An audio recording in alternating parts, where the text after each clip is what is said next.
Good evening. I'd like to welcome you to the March 2nd, 2017 regular school board meeting.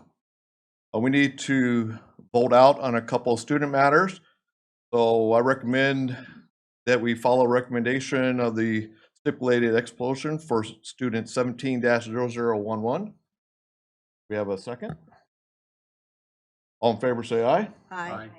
Any opposed? Okay, in student matter 17-0013, I also recommend we follow the recommendation for the expulsion. And do we have a second? Okay, all in favor? Aye. Aye. Any opposed? Okay, that passes. Thank you, or that completes that. This time we have a couple of students from Mary Farmer, and they are going to lead us in Pledge of Allegiance. Would y'all please stand?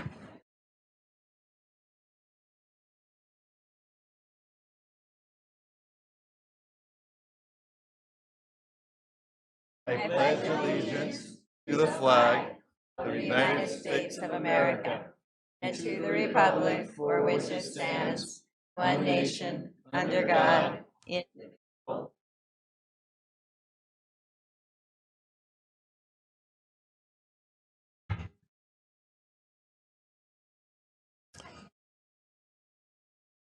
We have a recommendation for approval of our agenda. Move that we approve the agenda as written. Okay, all in favor say aye. Aye. Any opposed? Okay, passes. We're down to our student reports. High schools? So this week we had our intramural dodgeball competition, and it's being held at lunch, and we have a staff team. Our final will be held on Tuesday or Wednesday, or depending on how the competition goes. And on Wednesday, there was a student forum at lunch where issues such as Wi-Fi, parking, and teacher salaries were brought up and talked about with Ms. And then also AP registration started for all AP students and will end on the 14th. That all you got? Oh, okay. We got a couple students from Mary Farmer. So you guys want to introduce yourself and. All right. We're fifth graders from Mary Farmer, and my name is Ian Flores. I'm Savannah. Okay, so a few weeks ago we had STEAM night at Mary Farmer, and STEAM stands for Science, Technology, Engineering, Art, and Math. And there were a bunch of different activities. One of our favorites was improv with our school drama teacher, Miss Nikki. Another favorite was engineering, where we made marble mazes out of Legos to share with everybody else there. They were very hard.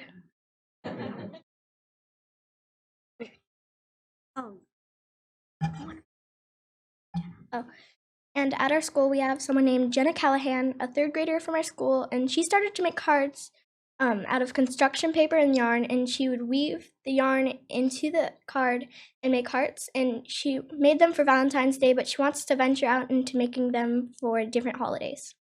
And another student with extreme talent is Vanessa Sandoval, and she sews dog beds with her grandma, and she sells the small beds for $15, the medium beds for $20, the large beds for $25, and extra large beds for $30. And she sells them at Pups and Paws and another place near 7-Eleven.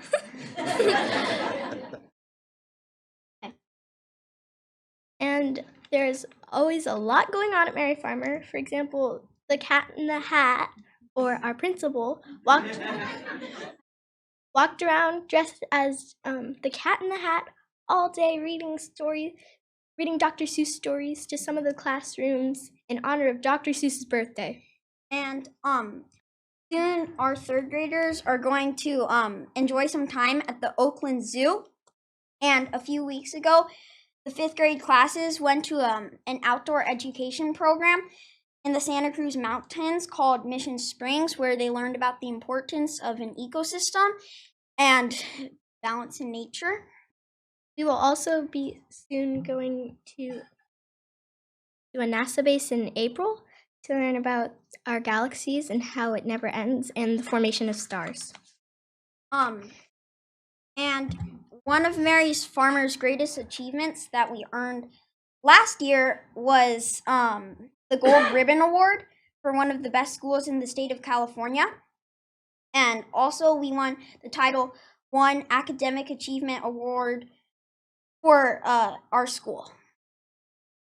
And every year we do a field day at the last week of school, and we have stations run by every teacher. There's tug of war, hula hoops. My favorite's the cookie walk, because you get cookies, people. There are jump ropes, and a game our teacher calls tennis balls from heaven. Just to name a few. And also, one of our academic volunteer programs at our school is student leadership, and the students learn life skills with Mrs. Delorfis, a 5th grade teacher, and they run our food drives, the coastal cleanup, and Pennies for Patients, and they also run our award ceremonies. And we also have a bike rodeo in the middle of the year where police officers come and teach a short lesson about bike safety. And then we learn about the course with its turn signals and stop signs until it's time for everyone to pull out their bikes and let the fun begin.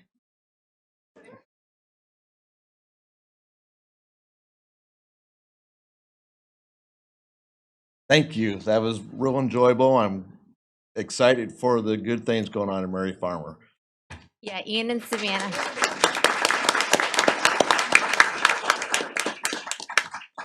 Ian and Savannah, I just wanted to thank you for presenting to us, and I'm very proud of you. You guys did a great job. I'm nervous. I think you do this all the time. Really good. Yeah, I know. Really well done. Thank you so much. This time we will have our superintendent report. Thank you. Good evening, board. Good evening, everybody in attendance this evening. I have just a few items I'd like to share. I always like to let the public know on the board that we're doing some exciting work with the bond. And behind the scenes, we have a facilities master plan steering committee that meets once a month, and we met this week, and we continue to put shape and direction on the next projects that we have in the queue. The next big project is modernization of the middle school, and then we're talking about next steps. So that was a good meeting, and Ms. Egan, our bond director, raise your hand right here. So it's helping us guide us through that process. Another item, this was last week, Senator Bill Dodd came to Benicia High School. It was great. And we started a speech and debate class at the high school this year.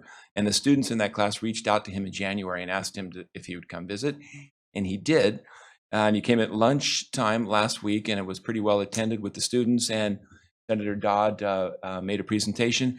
And the students asked the most thoughtful questions. It was amazing. And he commented on that. And he talked to me afterwards that he's been to a number of schools, and he said that the students in Benicia were just terrific, and they didn't try to ask him any trick unanswerable questions. So he appreciated that. So it was nice having our senator here with us that day. Another quick item, we've been working on our app, our BUSD app, and it's part of the communication system that we already have in place, and they have another feature on there that we can use an app to communicate outward to the public. And we're looking, Ms. Jensen, I think next week of getting that out, and we'll get information out to parents and tell you how to log into this thing, so you'll be able to get all kinds of information on your phone with this new BUSD app. So we're excited about that. One last item I'd like to share with you is last year our 4 elementary schools applied to the California State Department of Education to get gold ribbon status, and 3 of the 4 schools were recognized. So that was a big deal. Turner was recognized as a distinguished school, California Distinguished School, I think the previous year. So great achievement there. Earlier this year, Liberty, our high school, our continuation school, applied to be a model school, and they were also recognized. We just got word of that last month, and we made a nice presentation on that. So earlier in the year, the high school and the middle school applied to see if they could get gold ribbon recognition, and I got a call from the superintendent of county schools earlier in the week to let us know that both the high school and the middle school are moving ahead in that process. So the next phase in that process is to be visited. It's called the visitation process, and they come out with a team and they check into all the things that they said that we were doing to validate that. So we're very, very, very excited about that. So within 2 years, it looks like all of our schools have been recognized, as you said, for being really terrific schools. And again, Turner was recognized California Distinguished School the previous year. So, a few comments from your superintendent. Thank you. Thank you. Board reports?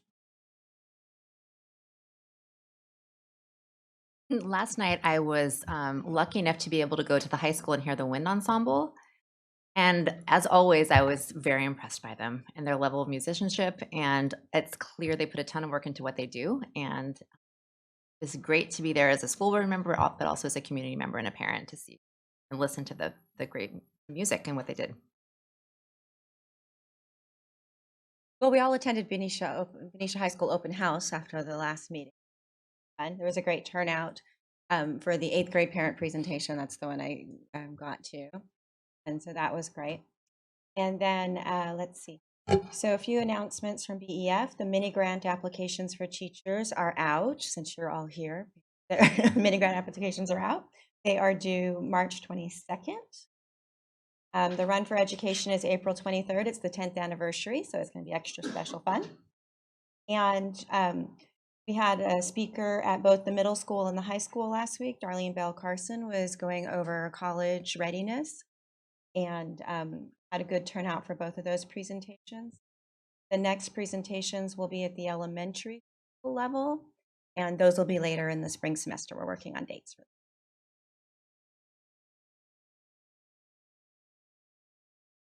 I have a couple, so I'm going to go quickly. I think several of us, as Stacy said, attended the open house. So I'm just going to say thank you to the staff, to the teachers, to the administration for a great job. It was actually, I thought, a wonderful event that I thought was very successful.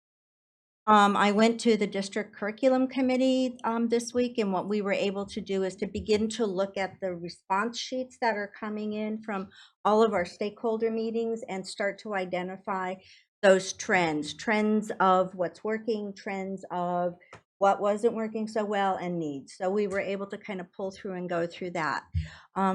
Participated in the facility committee meeting, as Dr. Young stated as well.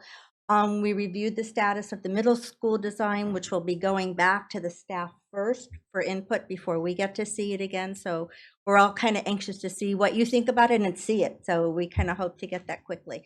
We also talked about upcoming projects, and one of the things that we kept staying true to, which I thought was really good because we've been ongoing now for 3 years, is that really the safety of our sites and our structures are most important. So we're really focusing on that, as well as the modernization needs that all of our buildings need for all of your classrooms. So we thought that was important.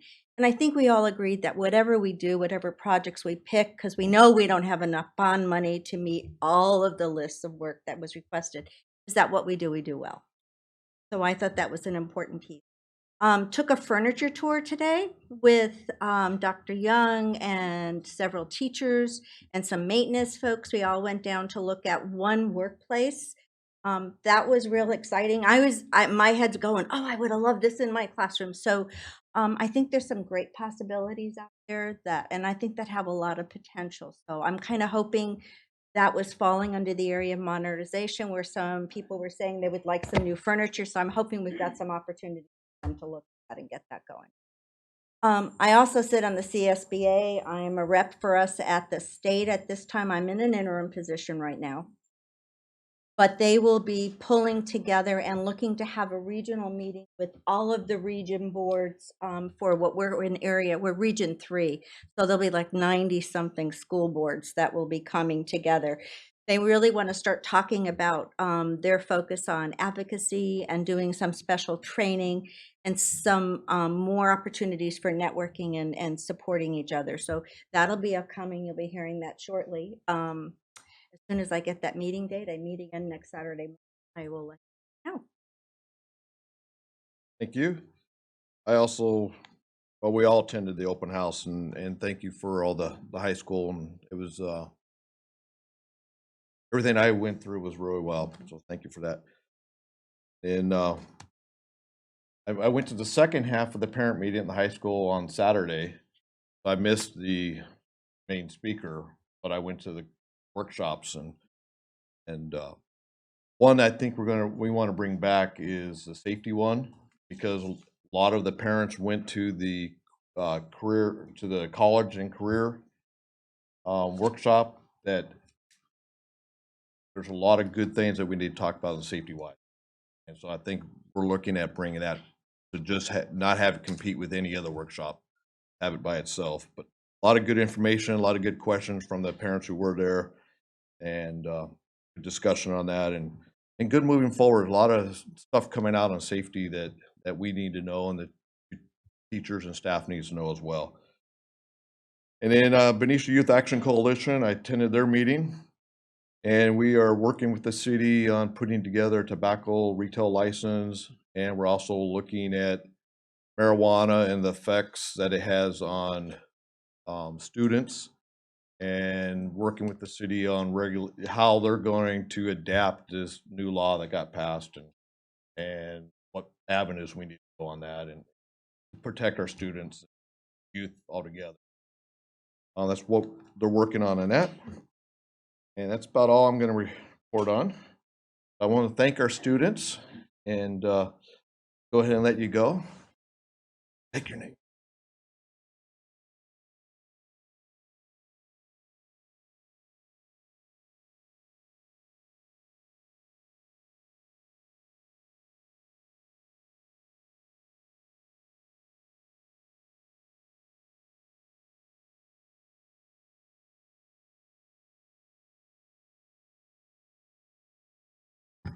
At this time, we will move to comments from members of the public. Members of the public may address the board on any item within the board's jurisdiction, and cards which may be completed requesting to address the board are available at the back table and may be submitted to the board secretary at the meeting. The governing board allows speakers to speak on agendized and non-agendized matters under public comment. Comments are limited to no more than 3 minutes per speaker. And by law, no action may be taken on any item raised during the public comment periods, and matters may be referred to the staff for placement on a future agenda of the governing board. I only have 2 cards, so Lisa.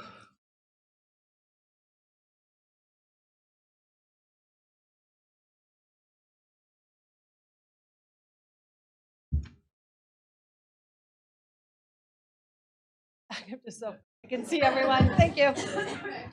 My Vanna. Having taken college classes in statistics, accounting, and data analysis, I know that data can be skewed to look many different ways. The administration informing you there is no money received great increases between 2012 and 2015, according to Transparent California. The chief business official received an increase of just under 22%, and the deputy director of HR received an increase of 25%.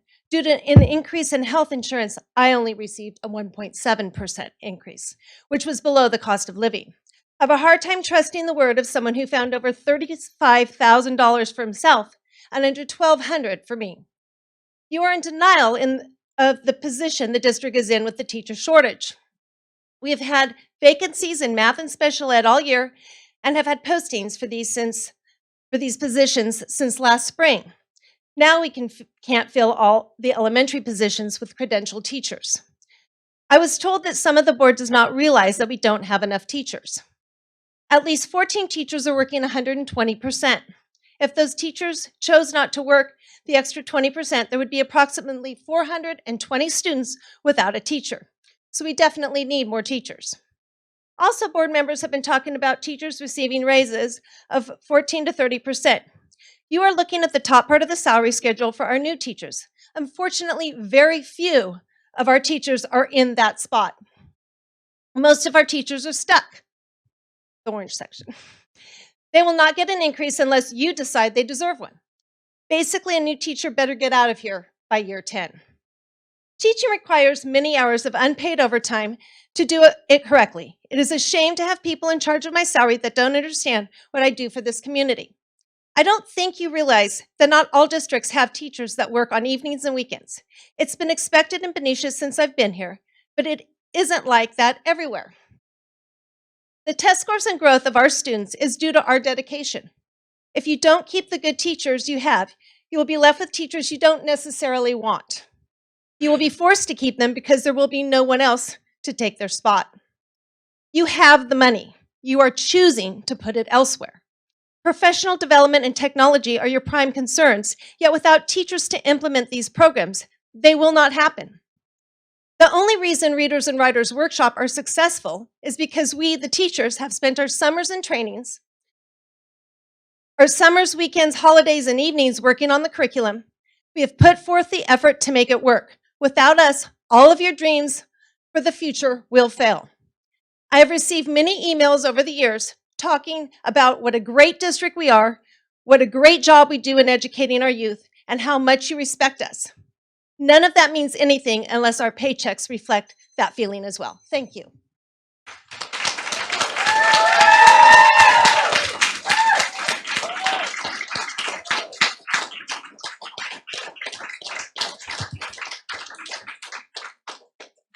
Arlene?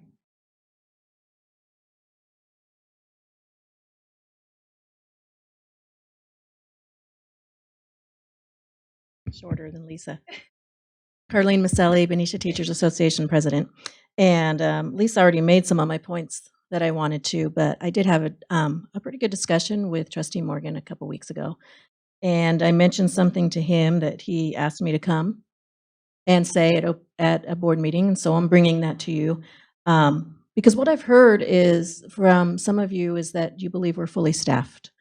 And we're not when 14 teachers at the high school are taking 120% on one of them.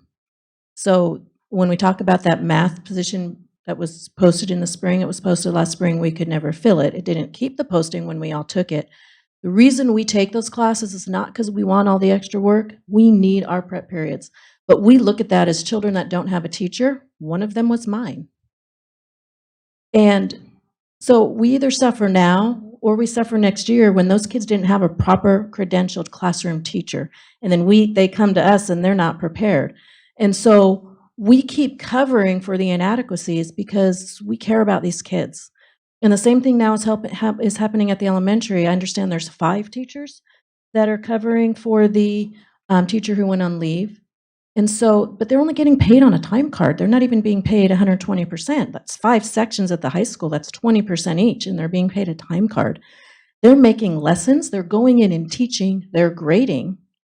And they say, put in a time card for $35 an hour, $24. So the non-student rate. And I find that, I don't have words for it right now, but it's disappointing. So I want you to know we are not fully staffed and we have a sub shortage today. And so I just grieved it today because we have teachers at the elementary who are losing their preps involuntarily because the teachers the prep teachers, the PE and computer teachers are being told they have to sub. So then they don't get their prep time. Now at the high school, if they call me to sub, and at the middle school, I have a choice to say no, or I can say yes and put in a time card. I have that choice, but the elementary teachers are not getting that choice. And that's not okay because we value our prep time and quite honestly, $35. And if you're 1 through 3 and you get half of that because you get like 25, 35 minutes, that's not worth, $12 or, after you get it taken out of taxes. Our time is valuable. Otherwise, we wouldn't be teaching for all the money. We just want a fair compensation package because some teachers are seeing less in their paycheck because of the cost of living increases, which includes health benefits. We never break the district. We have a history of coming together and helping the district when we're in need. And I think it's time to start recognizing that we're the ones that make this district move and we make this district sing. Thank you.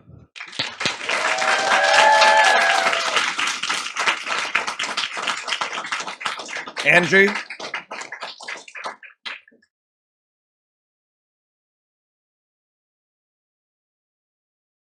Hello.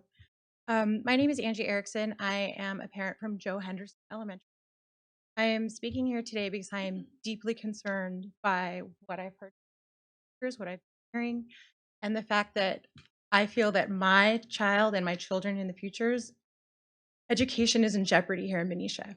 We moved here for the schools. We came across the bridge and do a long commute because of the schools. And to hear what I've seen in the statistics and all of that is extremely concerning. We celebrate gold ribbon schools and all of these great things that you guys have come and are talking about to us out here. And the reason we get those awards is because of the teachers. I think we can all agree. I know that you guys care about the teachers. I believe that. And we need to show them that we believe. And if we're not going to do that now, then what is the plan for the future? Because the teacher shortage is not going away. The attacks on public education are not going away. So if we don't have a plan for how we're going to be competitive and we're going to attract and retain quality teachers, then I am even more concerned leaving this door than when I walked in. And the truth of the matter is, the truth of the matter is that education does start at home, but these teachers make us better educators at home.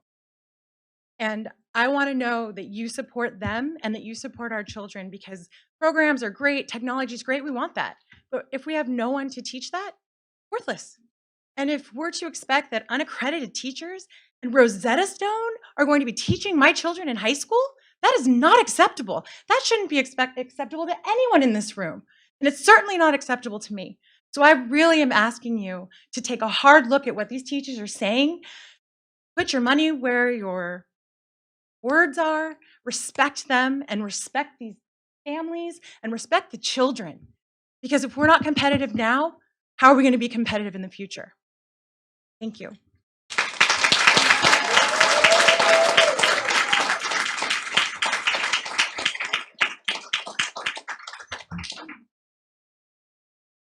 Let me ask a question. All of our blue cards have to do with teacher salaries. So at this time, board policy, I could restrict the amount of time for public comment on salaries. And because we have a lot of things to talk about, board policy 9323, if you wanted to look that up. So I'm going to restrict it to the next 5 speakers.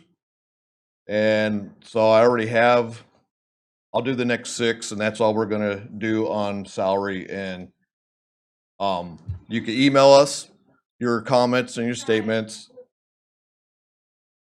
I have got probably 20 emails. I get phone calls, 2, 3, 4 a day. I understand. I'm not the person to be beating up on this. The board is not the person to be beating up on salaries. I hope that you're taking that same energy and writing the governor, writing your Senate, and writing your assembly, because I do care. We all care. We have gone through our budget and trying to find ways to make it work. And, you know, we can't be here all night listening to everybody. So I understand. We all understand.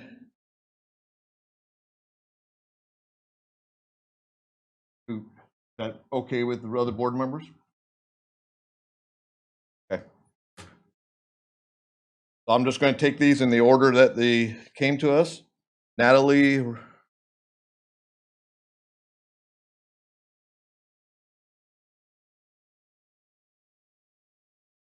Good evening. I have a son. I'm very emotional about this. My family and I moved here for the schools to give our children a better opportunity 3 years ago. And finally, we have great teachers. I have Miss Parker, who worked day and night. I was there. I saw the commitment she put in. We have Miss Jones that works so hard to teach our children. Like it said, it starts at home. But without these teachers and their dedication and their time and the endless hours that they devote to our children, what do we have? What's left for them? I have an 18-month-old. What am I going to do with him if we don't have these teachers? What is going to happen to our youth?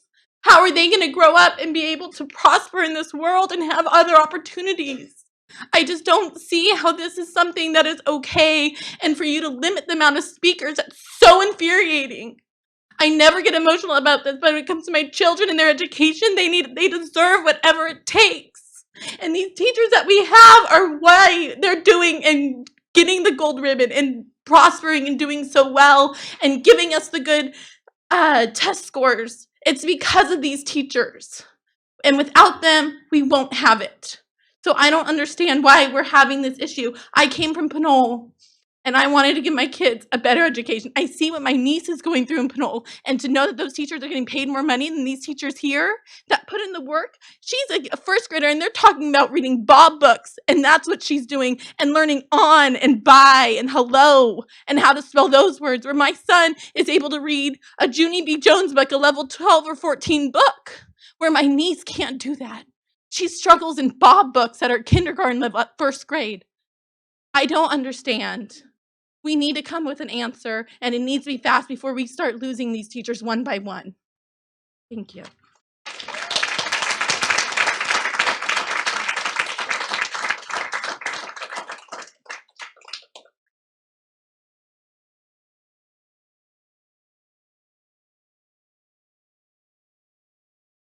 Yolani Osborne? Yolani? Yolani.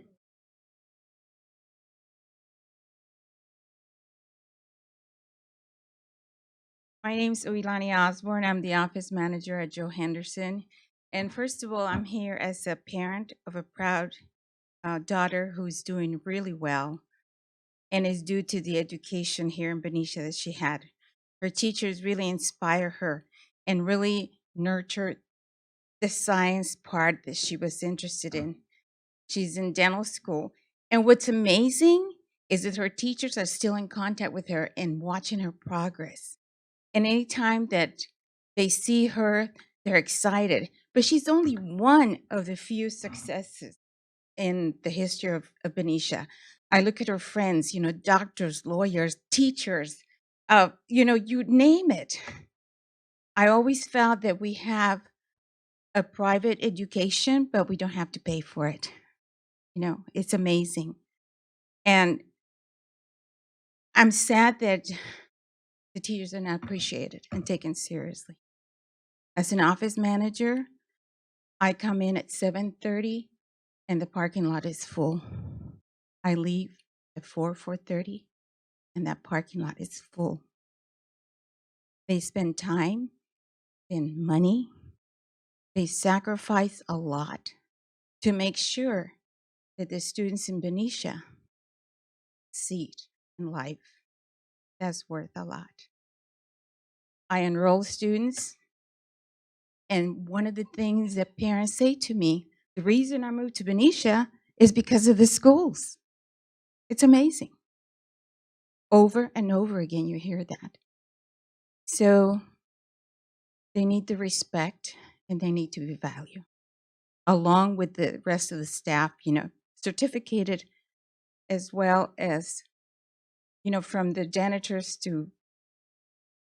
from the bottom to the top, everybody has to be respected and honored and not being patronized by saying with a little pat in the head, you're doing well, we appreciate what you're doing. Money talks. Thank you very much.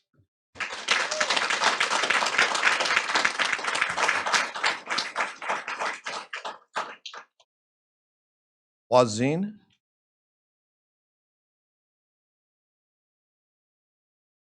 Good evening, board, teachers, staff, and members of the public. By the way, appreciate the students that were up here talking about the activities. My name is Wasim Vaderikith. I'm a junior at Benicia High School, and I'm here to say that the Benicia Unified School District has a teacher problem. Not directly with the teachers, but a shortage of teachers, as well as the treatment of the teachers. As a result of many teachers that may choose to move to districts with higher pay, such as Mount Diablo Unified School District, which gave an 8% raise over the course of 2 years, 14 other teachers had to give up their prep period, which is the time they usually have to prepare for other classes, to teach the classes that are devoid of an instructor. The overloading of work from teaching 6 periods slows down the process of our grades for their classes that are being put in. The free time they have to help us outside of class is limited as well, especially in the cases of advanced placement courses. Teachers that would write letters of recommendations to top colleges that we want to attend are now bombarded with loads and loads of extra work. This affects the students presently and now the future of our education. As a result of these failed negotiations with the school district for a raise, the teachers are currently on a work to rule strike, which means the teachers would arrive at the time they would start getting paid, which is 7:50 a.m., and would leave at the end of their pay time, which is 3:05. As a result, the doors are closed during snack, lunch, and after school. This means we can't get help on tests or homework. We won't be able to have grades entered in for assignments that will increase our failing grades. And with the end of the third quarter right around the corner, grades will soon be finalized. I'm representative of our work for this particular quarter. We, the students, are asking the Benicia Unified School District to consider negotiating a raise for the hardworking teachers, for the hard work teachers are doing to us. I'll finish with this in response to that plaque above Mr. Rahul's head. If you want all students to achieve their highest potential in an engaging, inspiring, and challenging learning environment, then please consider this raise for our teachers, because our third quarter grades won't represent our highest potential if this doesn't go through. Thank you.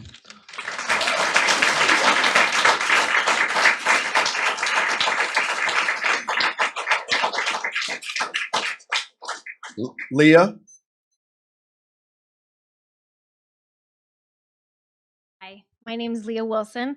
I taught at Benicia Middle School from 2005 to 2008, and it was then that I decided that when I had children, they would go here in Benicia, period. I fell in love with the schools, the people, the town, and then my son is now a first grader at Robert Semple.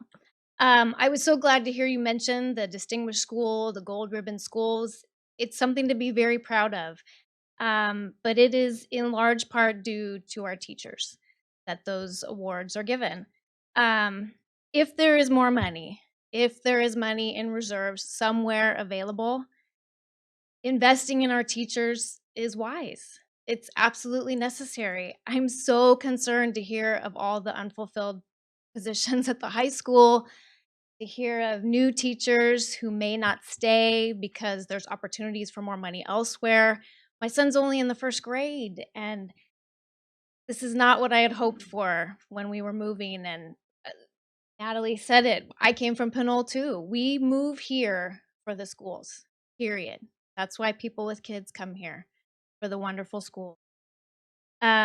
I'm sort of horrified that I'm not prepared with more statistics or facts, or I just knew I could come a couple hours ago, so I jotted a few things down. But I speak as a former teacher and now as a parent, and teachers here deserve a competitive salary and benefits. I know you know this. I believe that you care. But if there is money, it should go towards the teachers. And with all due respect, I must say I didn't appreciate the cutting off of comments, or maybe it was the choice of words, I'm not sure. Our kids are the most important thing to us. I know you guys are busy, I know you have lots to do, but one of your jobs is to hear us, the parents, the people who vote, the people who pay taxes, the people whose kids are going here, and our teachers need this, deserve it, and I really hope it can be figured out. Thank you. Thank you.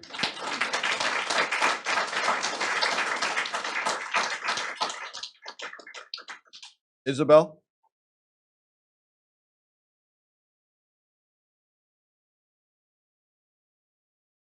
Hi, my name's Isabel. I attended Benicia School since kindergarten. My family actually moved here because they didn't rather going a different. And I loved Benicia schools. They were one of my favorite things. And in the 7th grade, I decided I wanted to do that well since 7th grade. And now I'm in an accelerated program to become a teacher as quickly as possible. And when I used to tell teachers that I wanted to be a Benicia teacher, they would ask me why. And they'd kind of say it negatively. I never understood it until slowly. And I knew that the pay of teaching was never very good, but it didn't stop me from wanting to be one. And then as soon as I got to college, I realized how important money is. And it's really important. And as I'm taking these educational classes, I'm learning about how we need more teachers.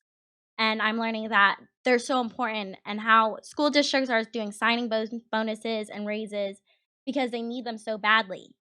And of course, I still want to work in Benicia, but I don't know if I can afford to live in Benicia and work in Benicia, or even live near, be able to work here, which makes me really sad because that's all I've ever wanted. I mean, I'm still going to try because I love it here. But I just, as soon as I heard about the school district, I wanted to come. I wanted to support our teachers. I want to make sure it's done right. Thank you.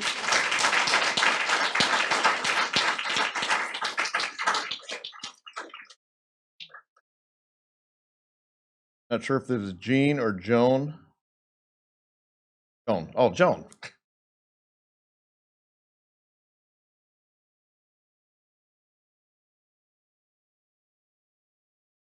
Hi, I'm Joan.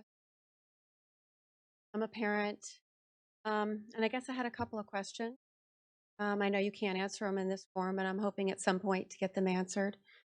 My first question is, I got a letter as a parent this week from the district, and it made a statement that I didn't understand. But Trustee Wing, I think it pertains to what you were mentioning about the state and the issues with the state and the funding. And the statement that was made in the letter said, as of January, the governor projected much smaller growth in revenue due to the slowing economic growth in California, which equates to less money for public schools. And so my first question is, isn't growth in revenue growth in revenue? If we've got more money coming in and we do have growth in revenue, even if it's not as much as we're used to getting, I'm not sure I understand how that means there's less money for public schools. But as long as we're on the topic of growth in revenue, I've noticed that since 2011 and 12, total revenues for Benicia every year have gone up. However, over the same time period, the percent of outlays going to teacher salaries has gone down from 50.46% to most recently, teachers are only representing 44.88% of what's spent by this district. And so I guess I don't understand, if more money is coming in, why is our teachers being compensated less? And then I guess my final comment would be,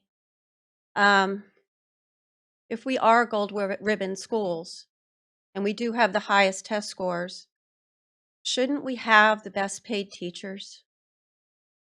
Thank you for listening.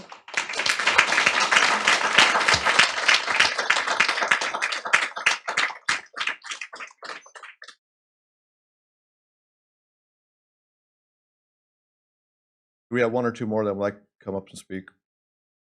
Cards that I did not. Come on up, sir.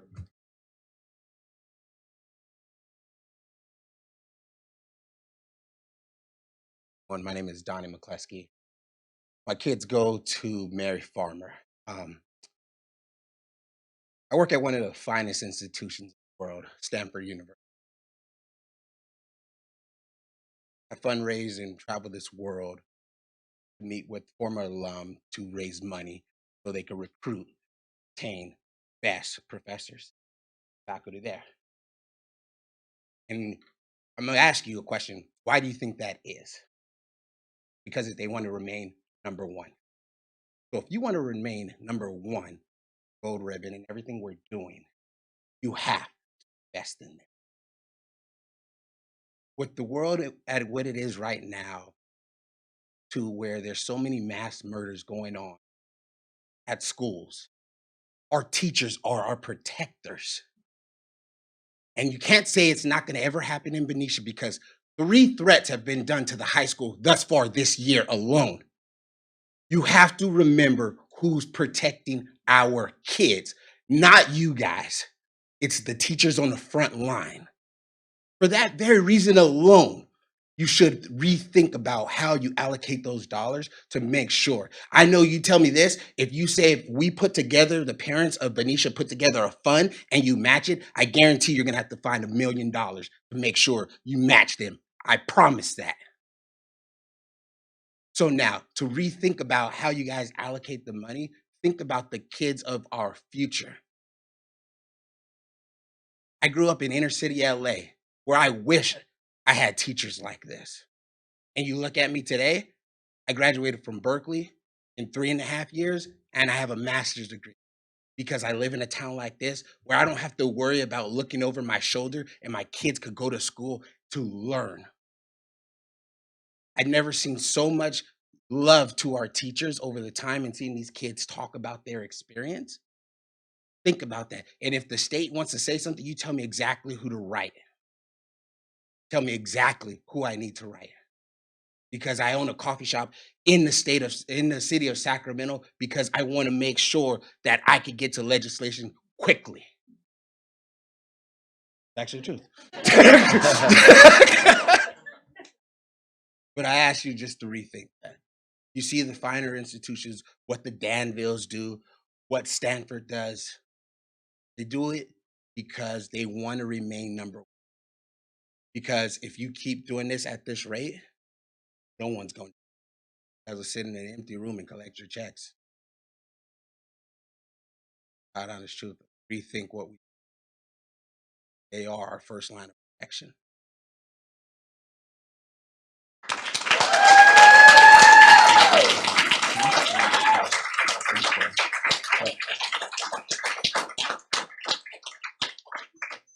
I see our student out there with a card. You want to?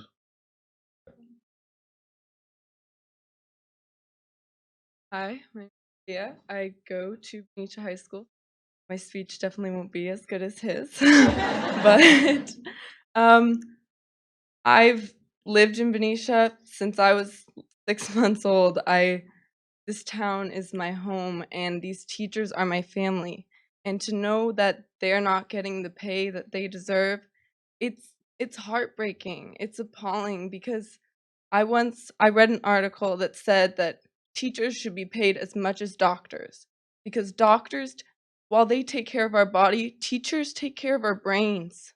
They help our brains grow and stay healthy, and they teach us so much. And teachers in this crowd that I recognize, that I know, who have taught me, they're the reason I want to do great things in the future. They're the reason I want to help the environment, the reason I want to help people, the reason I want to stand up and make a difference, because they've inspired me. And I think that should inspire you guys to do stuff for them, because we're in charge of the future, and they're in charge of building us up. And if they build us up, we can build the future up. Thank you.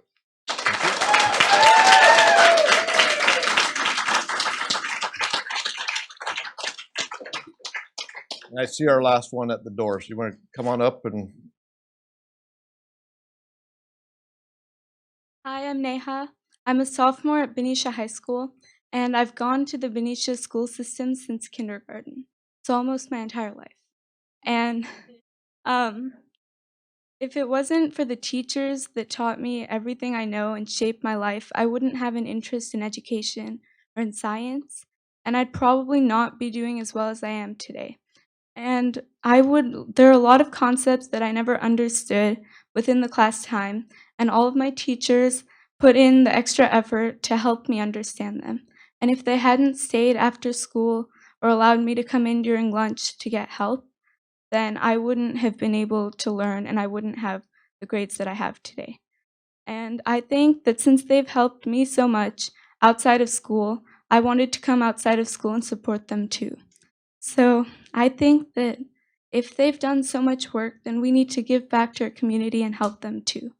So I think that we should treat our teachers the way that they've been treating us, and that's why that we have the #1 school and the gold ribbon schools. Thank you.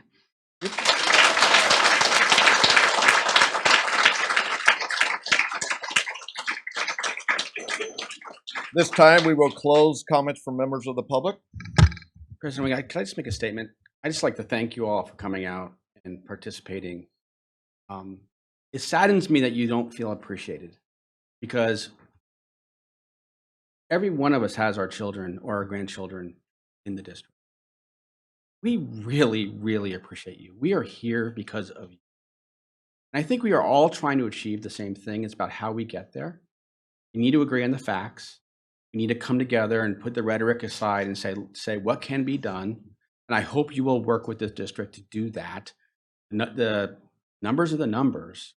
It's a travesty, an absolute travesty that the society does not value teachers the way you've expressed it. We all hear you. We all agree with everything you all said and all wanted to say. It's a travesty that teachers are not valued at what they're worth. It's a travesty that this community has not passed a parcel tax. It's a travesty that the Education Foundation is not supported in this community the way it's supported in other districts. And we need your help to participate, not just today, but every day, to get that message out about the value you all provide. We don't, as a community, as Benicia, value the teachers and give them what they deserve. Parents are not stepping up and participating as much. My wife is at the district all the time at the sites, and you know that.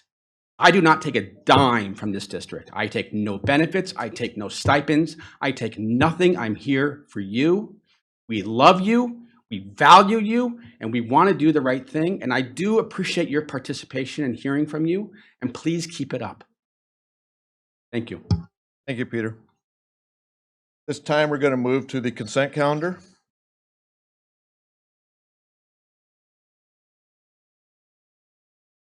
All matters listed under the consent calendar are considered by the board to be routine and will be approved by the.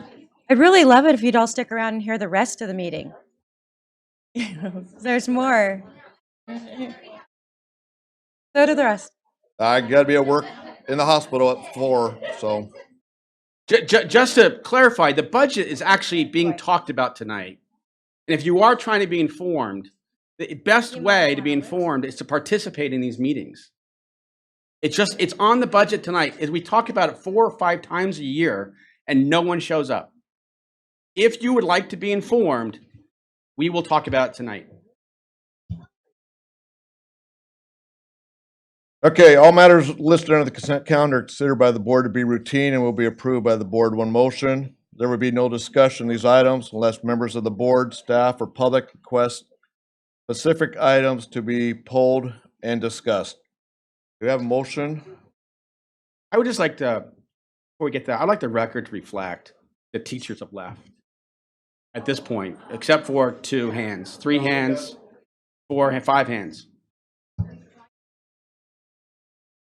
I make a motion to move this consent calendar forward as listed. I'll second that. All in favor, say aye. Aye. Any opposed? Okay. Passes.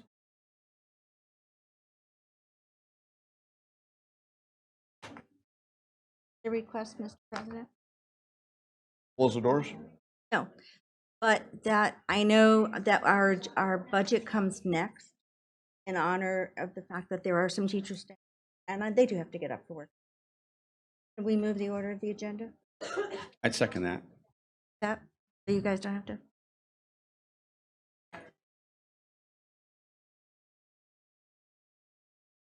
Okay. Tim, are you ready? Okay. Because we understand some of you do got to get up early, we're going to move the review and approval of the 2016-17 second interim financial report up to the beginning of this session, this section. So, Tim? Thank you. We have this second interim financial report for your action tonight. We've put it together using the best information that we have at this time. Current years are actuals to date, and the governor announced a budget proposal for next year in January. So that information as well in our multi-year projections. So our second interim financial report covers the current year and then the 2 outer years. And we have our pie charts that we include each time. And this first one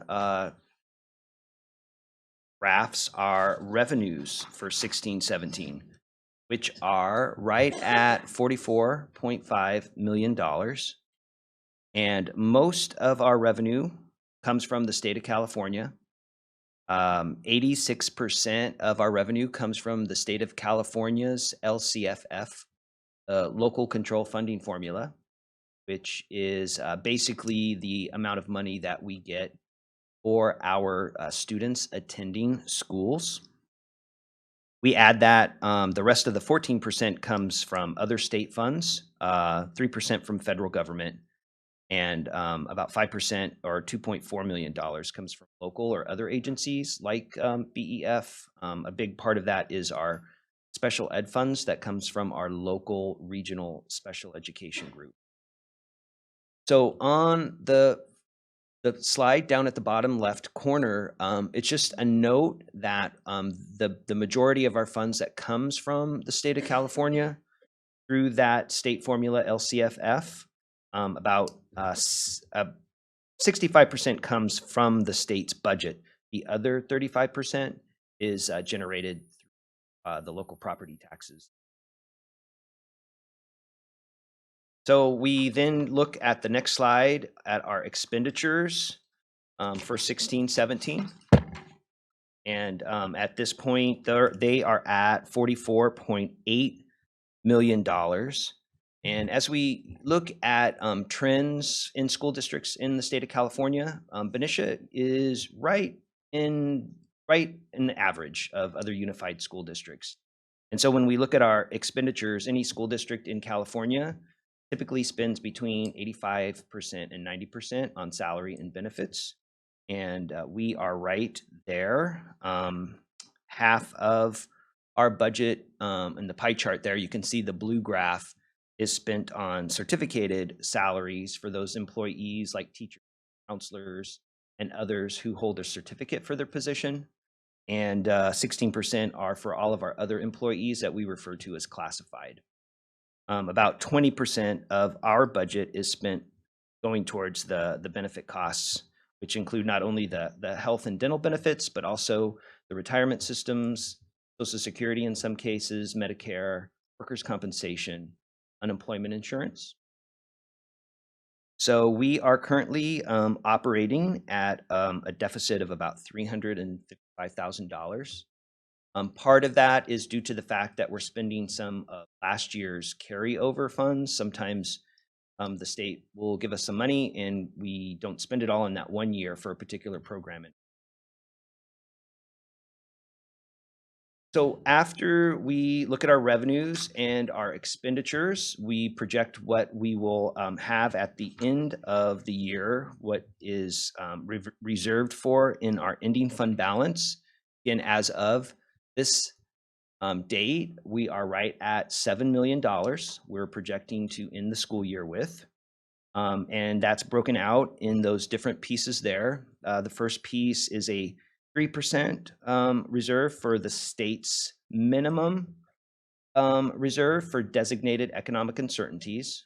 Should California experience some sort of crisis or otherwise that would require us to use some of those funds, they require us to set aside a minimum reserve of 3%.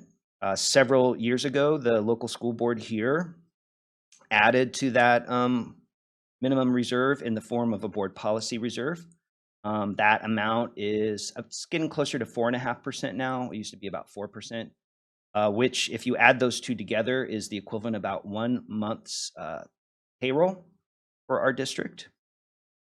We have a collection of restricted program reserves in that next line item, and that number is higher than normal because over the last couple of years, the governor and the state adopted a budget which provided a state grant for one-time funds, and it was significant one-time dollars that a district our size, we developed a 3-year plan to spend those funds. We just couldn't absorb that much cost for that much additional programs in 1 year. So of that 2.8 million, there's about 1.8 or 1.9 million left that we can contribute towards an additional 3-year plan. And just generally, each year we would be spending about $600,000. Ray held the 3 meetings ago, our outside auditors presented gave us a warning that our reserves were, our Has our reserves increased significantly since we got the warning of having low reserves? Our reserves have not increased since then, no. When you talk about that 3-year plan and expending $600,000 per year, what Yes. is that covering? So that is, and we've been with the previous assistant superintendent of curriculum. She helped us set up that 3-year plan. And since Leslie's been on board, we've been working on updating that. Generally, it works out to be each year there's 3 pots or 3 different focus areas, and all kind of tied in with our LCAP process, even though it's one-time money. But there's one pot for books and materials. There's a second focus area for professional development, and then there's a third area focus for 21st century learning and technology.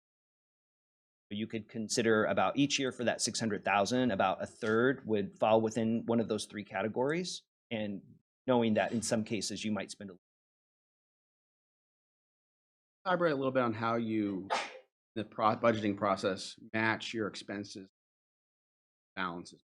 Some expenses that are going to be recurring costs and some that are a one-time purchase. I would love to do that in the very next slide. Okay. All right. Yes. So this is the slide that is included in the packet, and we added to that, which will answer your question. Well, I think this slide, it includes our key fiscal factors. These are the things that really tell us where we're headed in the current and outer years. And since in that very first slide for revenues, we get funded from the state on that LCFF, that big 88% piece of the pie, which basically the state sends us money for our students who attend our schools. They just can't enroll and stay home. They actually have to come, teachers have to take attendance, and then we submit that to the state, and they pay us right now, just generally, it's about $8,000 a year per student. So what's happened is that Benisha's enjoyed pretty stable enrollment and stable attendance, except for these last couple years, we've started to decline, and it's added up, and it's catching up to us. So what I'd like to do is, all of this information is on the other slide. If Ms. Jensen can bring that up, it's just organized a little bit different. The separate one.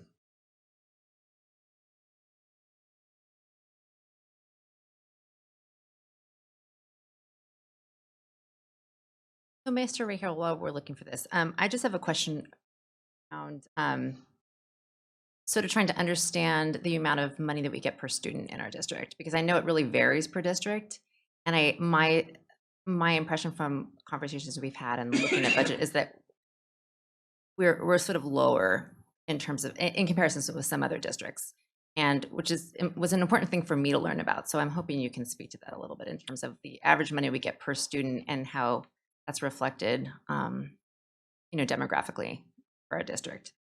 We, Benicia Unified, so the state of California, the LCFF funding, that calculation includes a target funding amount in 2020. So here we are in 2016-17. So in 4 years out, the state has created a targeted amount, and each year from now until then, the governor and the legislature determine how there's a gap, there's a difference between what we get now and that target amount, and each year they set up a gap factor which determines how much money we get. So again, Benicia Unified, it really does follow most of the unified districts in the state, and so we're pretty close to our target. So as we get closer to our targets, the additional funds that we get aren't going to be quite as much as they were when this new formula started. So in regards to LCFF funds, we're pretty much where other unified districts are. Not exactly, but pretty close. The things that set us apart from other districts would then be other revenue sources. So, You know, we get a little bit from the federal government, we get a little bit from the state government. You know, some of the other communities that have supported and passed parcel taxes, that would be another source of revenue that would be locally generated that could add to our budget. But we have not had parcel taxes in Sheffield. It is unrestricted, yes. My understanding is that some districts get more money from the LCS. So, And I think good that might be point. what Celeste Okay, and I were that's talking where about. you're going. Yes, yes, yes, yes. So like, why don't we get as much Okay. money per student as There you go. Leo or right? Yeah. neighboring. Who gets like double? Yes. Okay, and that's on this slide too. Slide. So, okay, but I'll talk about it before we get to the slide then, because part of the state's LCFF formula is that there's a couple bumps. So you get a base funding, and then Benicia gets a supplemental bump of a 22% calculation. That's already included in the $8,000. But every school district reports out to those students that are enrolled in the free and reduced lunch program, if they are an English learner or if they happen to be foster youth homeless. And so we report that to the state, and they calculate what percentage of our kids fall within one of those three categories. And for about so based on that, 22% of our students who fall within that, we get a little bit of a bump to our base calculation, which puts us about $8,000. Other districts in the surrounding area, some of the more urban districts tend to have higher. And if they cross the 55%, so if 55% or more of their students fall within one of those categories, then they get a second bump called the concentration bump. And so that would be in addition to the base and the supplemental that Benicia gets. They would also get a concentration. We're at 22%. Chances of our district going from 22% to 55%, it's not impossible, but it's likely soon that change in our graphics would happen. So I guess like the comments earlier, so we're competing for teachers, but the revenue that the districts get aren't equal, right? That some districts have supplemented their revenue through local parcel tax measures where the community has said that they'll pay additional. Education foundations contribute to technology at a higher ratio. And then if, depending upon the composition of your student population, the state actually gives you more money. Yet we are still trying to compete with the same pool of teachers. Is that accurate? Yeah, it is accurate. So, and so to clarify earlier what I said, when we're like kind of at the average of what other unified districts get, I should have clarified that we're at the average of what other unified districts are getting, who are also around the 22 pile of that fall in that category. Yeah, and so, so yeah, there is a different, but that's part of the target. Your target is based upon how many of your. So. You could all be on target at the same rate, but still getting more money if you have a constant population. Oh, and then the federal government pays more money. Really, you're picking it up on both sides if you had a higher rate. So that's the difference. We're trying to do, and we need to do the same thing everybody else is doing. We are actually getting less money from state and federal to do those things. Yep. For federal, we get a program called Title I. Right. Students basically from that same groups, and we get about $250,000. And then on some of the costs that the state passes along, those prorated the districts differently, or is that now, are we bearing the cost same rate that Leo is? Same rate. Yep. All school districts are in the same retirement system in California, and they're all subject. Regardless of the, even though Leo may get more money than we are, we're getting the same costs that they're getting. Yeah, the same school employer rate applies to all K-12 school districts. So this, I got one more question on revenue. So when I first got on the board, we were only getting about 78% of what the state said we were supposed to be getting. the state ever, I mean, I know they changed the LCFF. Did they change to that and everything they owed us, the millions of dollars they owed our district before that? We getting any of that back, or new program, you lost out and we're on to a new show? Yeah, pretty much when they converted over to LCFF, it converted all of the prior year obligations.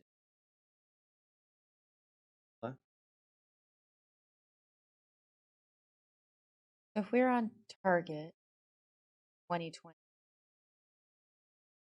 or are we from that?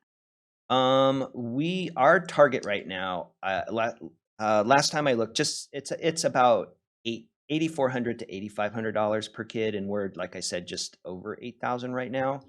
So right now, that's our target. Each year, I believe there's like a cost of living adjustment that applies to that 8,500, and so right now, those cost of living adjustments like 1%. So like it might increase slightly a little bit between now and then, but we're pretty close. We have about $400 to $500 more to get to target over the next 4. It is essentially, it sounds silly, but it's getting us back to what we were being paid, what the districts were being funded at in 2007. Yes, So even though adjusted for 10 years have inflation a gone little by, bit. our funding is not increased. In fact, we're just catching back up to be. Yep. I understand it. That's the cap. That is the cap under the state's LCFF calculation formula. Once that target is reached, then currently the funding is scheduled to go back to just a cost of living adjustment, which is closer to the 1 or 2%. And we've actually been getting a little bit more than that. We get closer to the target, and if it reverts back to the low COLA as it exists today, that's what it's scheduled to do, unless the state changes the formula in that target year. How predictable revenues that you? They always change each Yeah, I was gonna say he didn't like that question. Yes, I and have so to panic for there's to key see dates straight that eye. you always check in at, and so the latest one that we have, the governor every January announces his budget revenue projections, and so that's where you start. So January starts the 6-month budget process for the state, and it really also starts the school district 6-month. So we take that, and then things happen. Taxes are collected at the state level and whatnot. And then in May, governor comes out with his May revised budget. And it's always different in the past. It's in several years back, the trend was it was always going to be a little bit higher. In the last little bit, it was much closer. Sure, gives us that buffer to not have to have wild swings in our spending. Sorry. Oh, go ahead. This may be a very naive question, but is there anything we can be doing to bring more money into the district? Like as a district, in terms of grants and other resources? Definitely. Yeah, there's always opportunity for that out there. It takes the time and the energy to do it. There's some state music grants. I think you kind of onto that. Clerk's office. Always through the Benicia Education Foundation. Can do it that way. We mentioned. Get his name. Don't let him leave the room.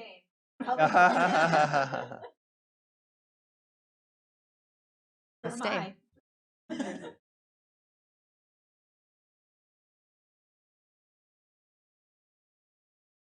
Well, there's several of them. Are there other federal grants or anything, or I mean, that's all we're gonna see from feds, is that? I think federal is more limited. I think more state and local. Haven't really. I have another. Can you explain? You talked about how we get some, or what the one-time money. How do we end up getting one-time money where they say now you can use it for, like last year it was Common Core, then you could use it for. How does that come about? But they're not telling us that in January. They For example, I'm trying to think if there was small amount for next year that the governor January.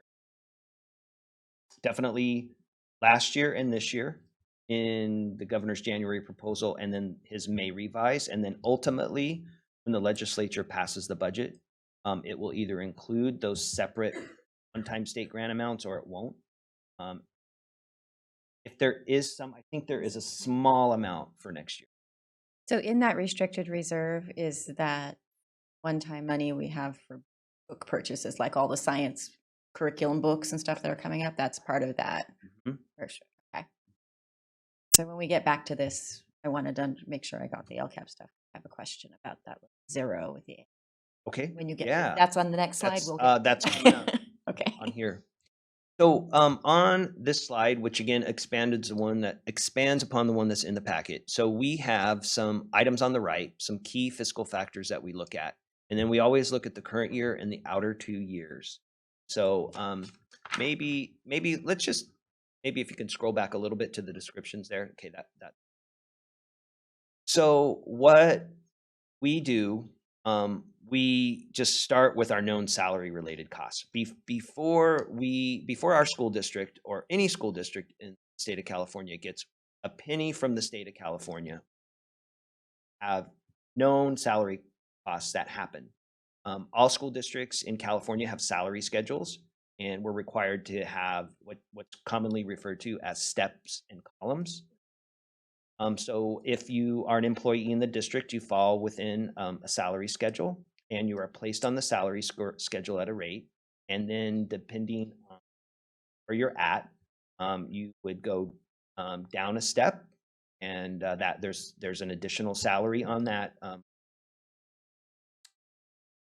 just based on next year. And then depending on if there's some additional education that is taken, then you can jump a column, which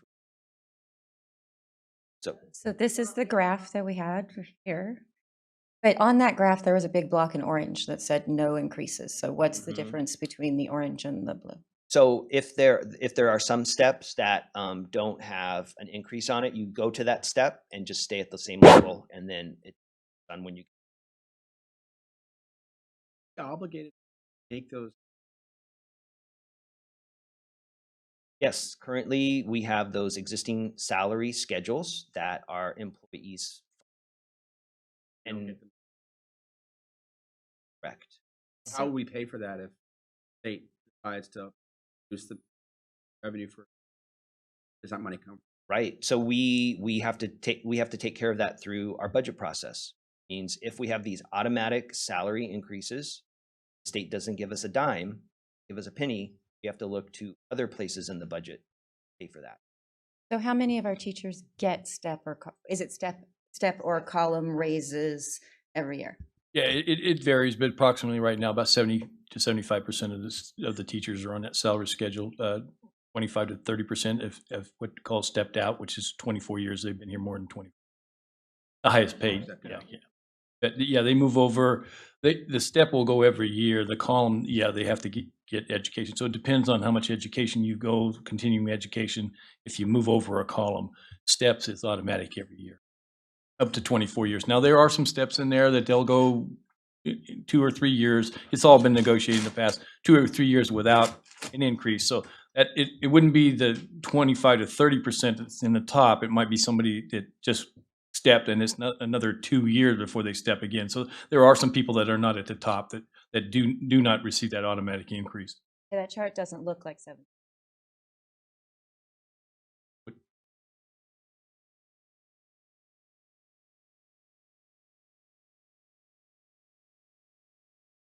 Lisa, could you step up to the mic so the public can see you and hear you? Schedule. And as you see, people top out at different amounts. The only one that goes all the way down is if you have a BA plus 75. Otherwise, if you only have 60 units, you're done at 11 years and you stay. So I really doubt that 75% of our teachers are all here. Really, most of them are here. Because I've talked to a lot of my colleagues, and But are most they- of them are stuck, and they aren't Are going to they get a raise. topping out though because their education level stops? Well, a lot of them could take more units, but they can't afford them. So because they're expensive. So it's just years of service. And because once you've hit, like if you have a BA plus 30, once you've hit 10 years, you aren't going to get a pay raise unless you give us one. Now, as far as what happens, because they keep moving down the steps, they're usually replacing a retired teacher who's down here. So really, you're still paying less. So you don't have to find the money. Most of our teachers are just being replaced by retired teachers who are more expensive. So really, it's not like we have to find money for these teachers. We're just actually paying less because they're new teachers. Well, I'm sorry. I've always understood the budget. Thank you, Lisa. Is it a $350,000 increase incremental to our budget every year? Satisfy the step and column? Yes, it is. So let's go through some of the information on this slide. So we look at those increased salary costs on our step and column schedule, and we do recognize that we have retirements each year in all of our employees, and so that gets factored into our step and column. Those higher on the salary schedule retire, and we hire folks that aren't at that top step. Then that's factored into that $350,000. That's a real cost as our employees move up on the salary schedule. That's the equivalent of about 1.25% in our school district. So if you were to compare that to other districts easily, it's in the 1.5 to 2% range. And so ours is a conservative estimate, or I guess just what we try to capture the real change there. This is every year. So if we start at $1 million, just use a $50 million base. Next year, if nothing changes, it's going to be $50,350,000. Year after that, it's going to be $50,700,000. It just keeps growing up, no matter, even if we only get $50 million every. So the other increased cost is something that districts haven't had until the recent several years. When the state turned to the new LCFF formula, there was also a shift at the state level to require employers like school districts to also start contributing more into our employees' retirement plans, which is very important to us. We want to make sure that the retirement plans for our employees are financially stable. And so they've asked employers like school districts to increase the amount that we pay into those retirement systems, which is what we're mandated to do. And we have been doing, but it's expensive. And at this point in time, we are now contributing, this year, we are contributing $525,000 more to the employees' retirement system that we never did before up until this year.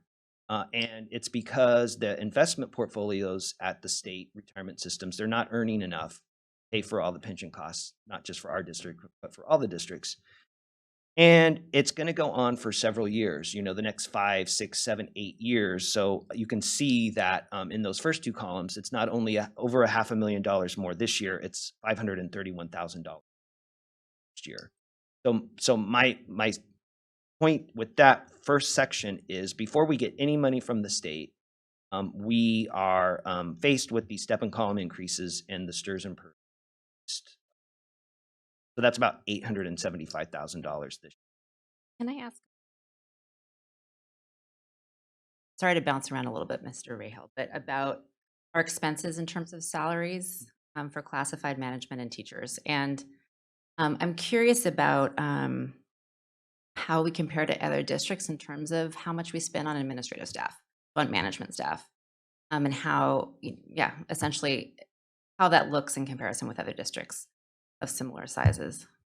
Yeah, so the district did a comparable study, and it was within, I don't know if it was within the last year, but let's just say it was about a year I ago. think it was 2 years or almost 2 years ago.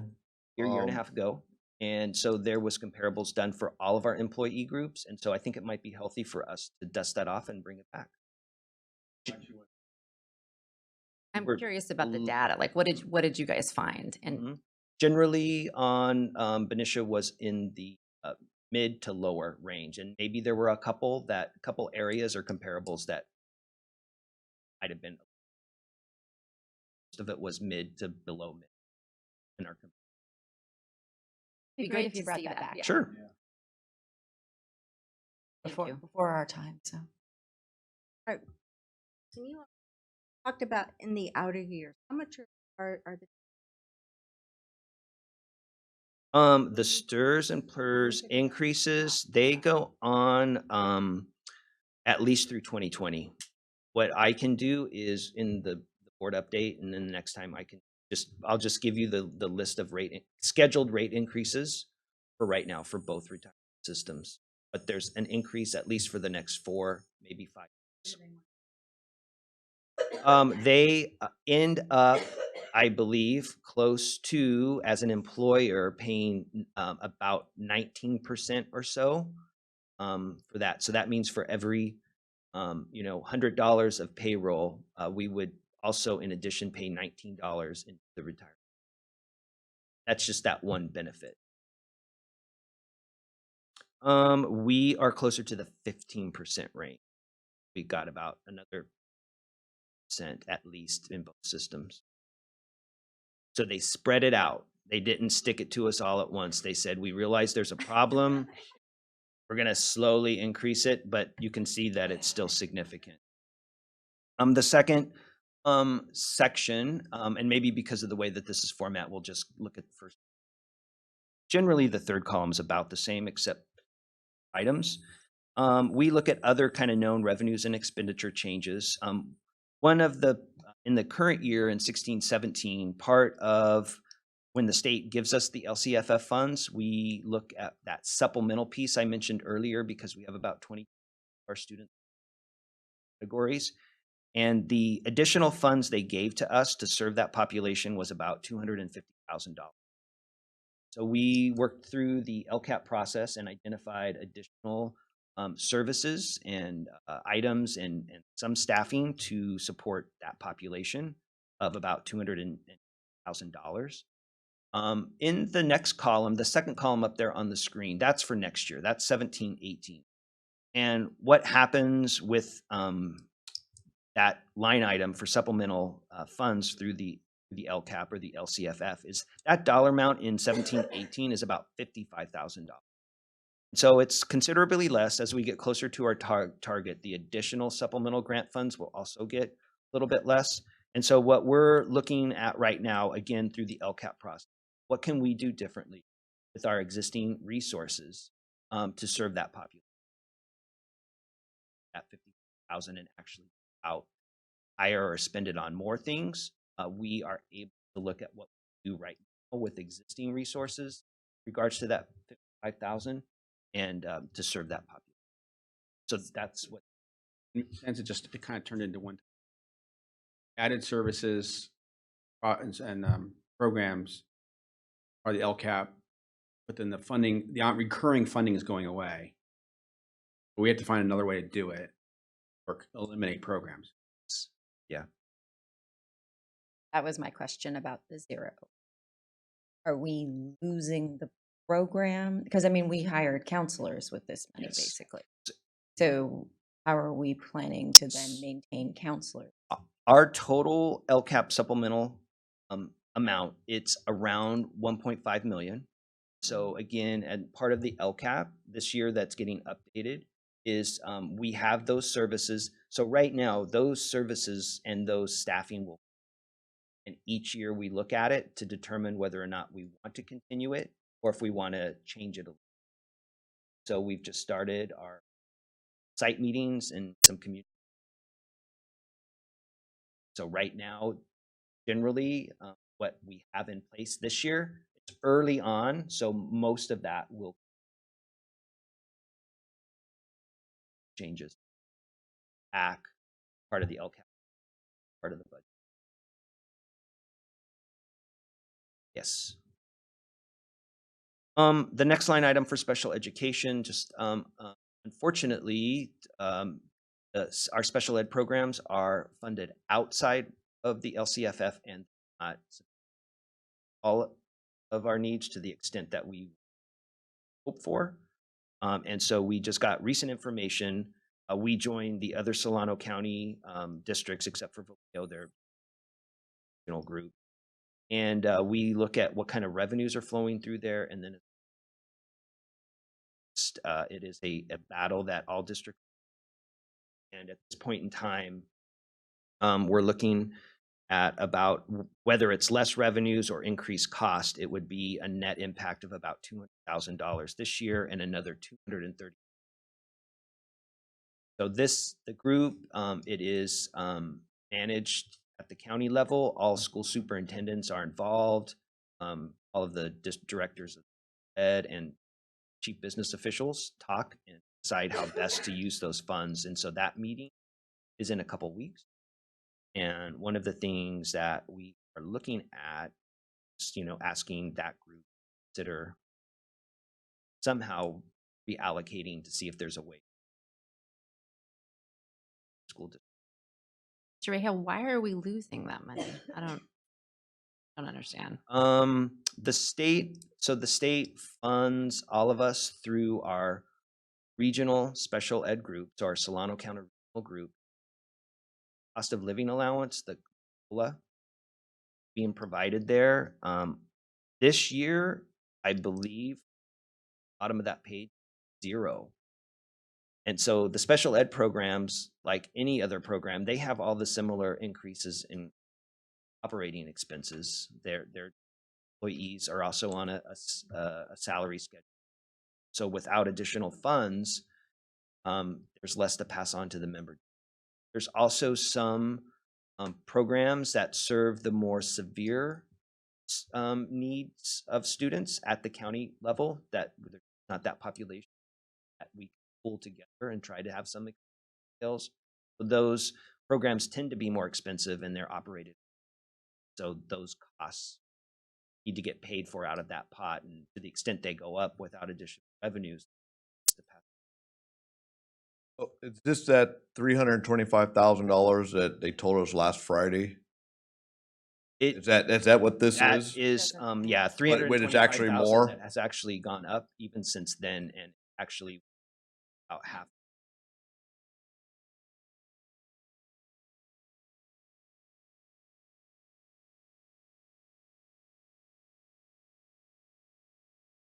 Fairfield Rural District is a much bigger district than us, is getting over $1 million special ed cuts. So it's proportionate on the size of the But district. everyone's getting this. Yes, yeah. So we'll go to the next section. So, after we look at those known increases for salary related costs, and we look at those other big pieces like the supplemental programs and the special ed programs, then we look at, okay, now based on the best information we have, what is the state scheduled to provide to us? Well, 16-17, here we are on March 2nd. All indicators say that the state will honor the LCFF this year. It's not like 5 or 6 years ago when they actually took money away from schools mid-year and we did have to do mid-year cuts. There's nothing indicating this year, but we use what he projects in those outer years. And so we are tracking our enrollment because really what our enrollment tells us is how many students will be attending our schools, and that's how we get funded. And like I said earlier, Benisha's really enjoyed a real stable enrollment level up until recently. And so a hit of over 100 students in our budget, that is something that's real and that you feel that. And so because this is pretty new over the last year or so, we will be working with a demographer to take a deeper look into our community, checking in with the Solano County, I believe it's the health department and birth rates, and seeing if there's some sort of trend that we can capture and how many students will be ending up in our basically class and stick with us. We want to invest in that to see if this is going to be continuing. What we're saying is that maybe it's a blip right now. We feel it right now, and we are projecting that into next year. So We offset that with interdistrict transfer. or? We're looking into that. Those are handled out of the superintendent's office. And so we will be definitely closely monitoring that. Part of our demographic report back will also be district. So Do we way know that yet if similar, I mean, do we know yet if surrounding districts are having a similar? I can't report. I'm not hearing anyone busting at the seams and getting a lot more students, but at the same time, I'm not a lot of decline enrollment. We could check in with the county and see. Only one dramatic example I know of, because I know the superintendent at Napa, he's losing hundreds of. I was at a governance training up in Sacramento a few weeks. They said it's a statewide issue actually, but it'd be really interesting to hear about, areas near us. Because I mean, if it is a blip or if it is specific, I mean, it'd be helpful because it's obviously a significant impact on our finances.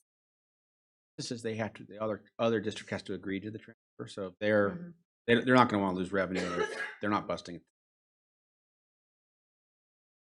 it. I mean, we all know Benicia. You look around the town, we're built out. There's not a lot of, there's a couple small housing developments that have popped up, but we don't have big, massive pieces of land in. So little pieces are starting to fill up with a few houses, but that kind of trickles in. If I know a while back, discussion about a development north of Lake Herman, and that's not their plans for the near future. So something like that, that's a whole different discussion about what the size, but really at this point, it's just a handful of houses each year, if that. Each house, it projects that it brings in a half a kid. So some houses have none, some houses have more. So that's a general kind of calculation. Every house. Even in Benicia? I know. Yeah. Well, so the demographer will help kind of us with make that that. Okay. number a little more real for us. I mean, I'm with the. Yeah. You can have mine. Pass them along. Is there elementary? Yes. I mean, Do you know what? It's kind of at the middle level. So before, when we would roll the grades forward, there was this bump at the middle school. So if we just rolled the grades forward, the middle school, there was this group of kids that would show up, and a little bit the high school. That's kind of stopped.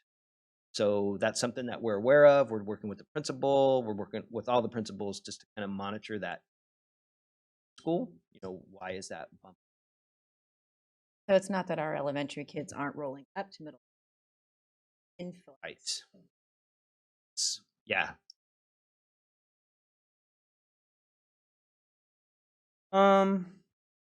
We'll have to monitor that a little bit closer. So maybe there's an opportunity for us now that we know that those other students from other areas aren't coming in. That might encourage. so one of the other things that happened, I think it was last year, Senate changed the regulations on families that work in the district, even though they don't live here. Did we get much of a bump from that at all? Yeah. So that's the Allen bill, and it's Right. actually been forever, as long as I've done IDAs. But all they did is change the amount of hours a person has to work. Right. But it still is a may go to or school. If there's room. And it's still based on space availability application. So it's not a guarantee, but well, not any more than we have in the past. I mean, we get a lot of transfer requests. Okay, so just kind of one of the way that the state funds us is they do have a hold harmless clause. So if a district like Benicia is declining enrollment, they will provide you at least as much funding prior year. So in case you experience this unexpected enrollment decline, it won't hit you in that current budget year. We'll catch up to you that outer year. So that's what we're experiencing right now in these multi-year projections, that we have a decline in enrollment this year. Fortunately, the state won't take money away from us for that this year, but it will catch us next year. And since we're also experiencing that, we're going to project the same enrollment decline in that. Now, a lot's going to happen between now and that second outer year. Update our projection at that time. So we are declining enrollment. There is on kind of towards the top up there, there's a line item for what the state is funding as far as the gap factor is concerned. The higher that gap factor, the better. So it was a little bit higher this year, but in the outer years, it kind of goes back down. And then there's that unduplicated percentage of our students who are English learners, foster youth, price meals, so right around 22%. So all those LCFF factors gets dropped into the state's formula for how they fund schools. And in our district this year, the gross amount before we adjust for a reduced ADA, it's just over $2 million at $2,012,000. And so we need to reduce out the 10 ADA that we're not getting at $80,000 or so. And so that gives us a net amount of about $1,930,000. So fortunately in 16-17, we can use those funds to pay for the things that we mentioned earlier, that are listed up above in number 1 and number 2. And then any balance remaining is for other programs, including negotiations.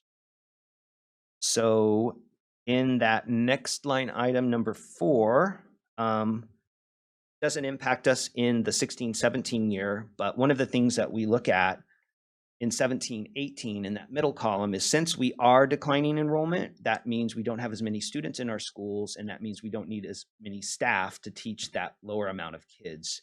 And so at this point in time, we are projecting to reduce our teaching staff by about 5 teachers, all at the secondary level. So that is about a savings of $305,000. Is it proposed to lay people? We don't have to lay people off. There is retirements. There are some folks that aren't retired. So through just attrition, we're able to not slips or layoff notices. How are we balancing that with the 14? Yeah, that's part of it. Some of those are reduced. The 120% contracts end every year. They're temporary contracts. Then we take a look at staffing, and so that's part of the balance of the 5. So both the high school and the middle school have been working on that, and then with the rest of them, we're advertising right now for our positions, and we'll hire for those.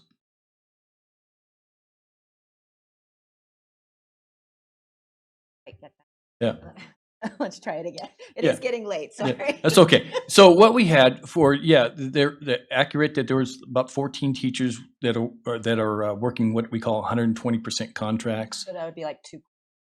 Yes, yeah, pretty close to that. And a couple reasons happened. We had one Spanish teacher leave right at the start of the school year, left there, and then we had another teacher that that we released. And so that's really 10 of the 14. We had a couple things that we didn't fill that were, in special ed. But this year, fortunately, we're already moving forward and already hired our special ed staff so far. So yeah, we hope to reduce that. We don't like doing the 120% contracts either. But that's just, it ends every year. And then we go back and take a look, okay, how do we hire? It's very difficult sometimes if you have a 1 or 2 classes, say in math or something, to get a teacher to work 40% and come to Benicia, to work 40%. So sometimes we have to do that. Well, we try not to. We try to get it where it's a full 100% contract so we can get the best recruitment. 5.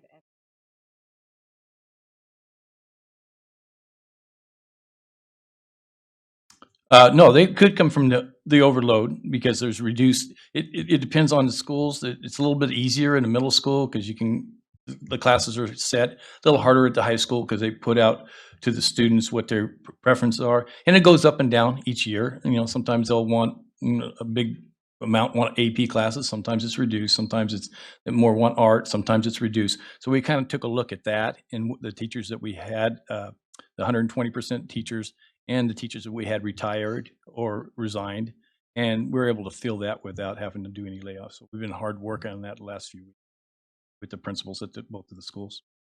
So we're able to do this and Yeah, that was the highest we've ever had, and it really was because we lost 2 teachers.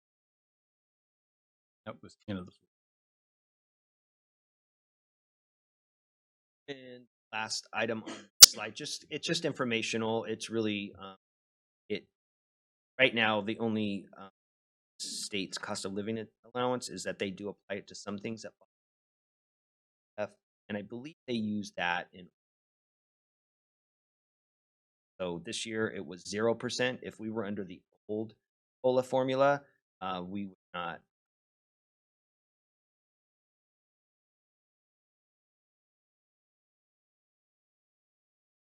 I have a few more slides, so maybe I try to go through those and.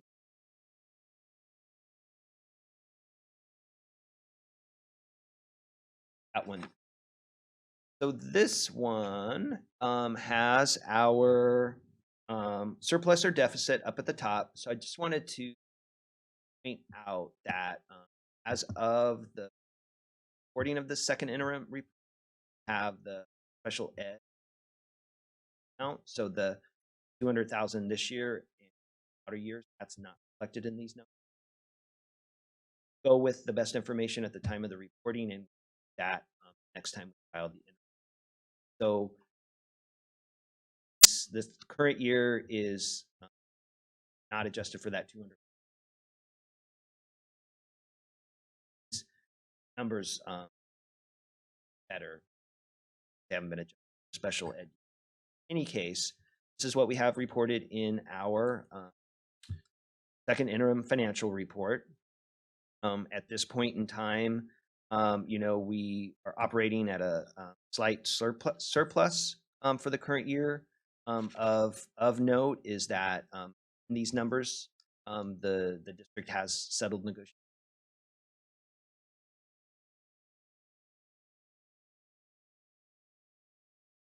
So no costs associated with settlement for teachers' negotiations are in the number. So once that is determined, quantify costs associated with settled negotiations. So at the bottom, if we scroll down, that kind of shows us our outer 2 years.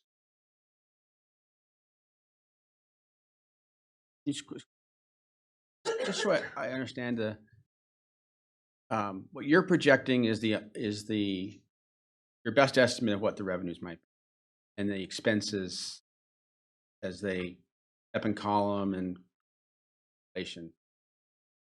But you're saying in this year, 16-17, if you looked at it right now, what we're obligated to pay in expenses, we would have a $500,000 surplus.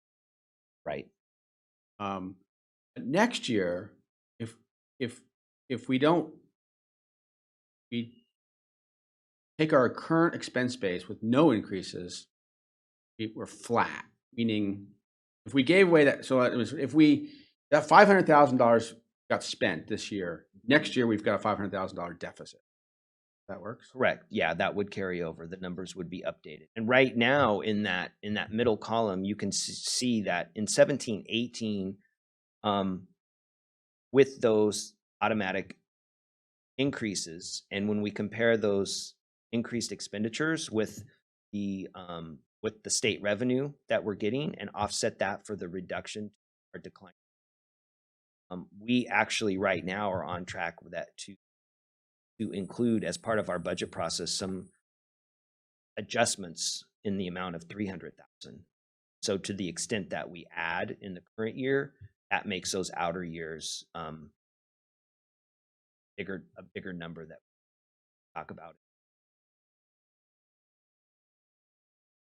Well, and this is not including the special ed 200,000 this year and 230,000 next year. Correct. Really, I'm sorry, can I just interrupt? Because I was on the roll here. So really what you're saying is our deficit, our annual surplus really is only $300,000 this year. You've not Correct. factored in the 200. And next year, we're already starting 200,000 in the hole negative, no matter if we do nothing. Based on. You have any good news? I don't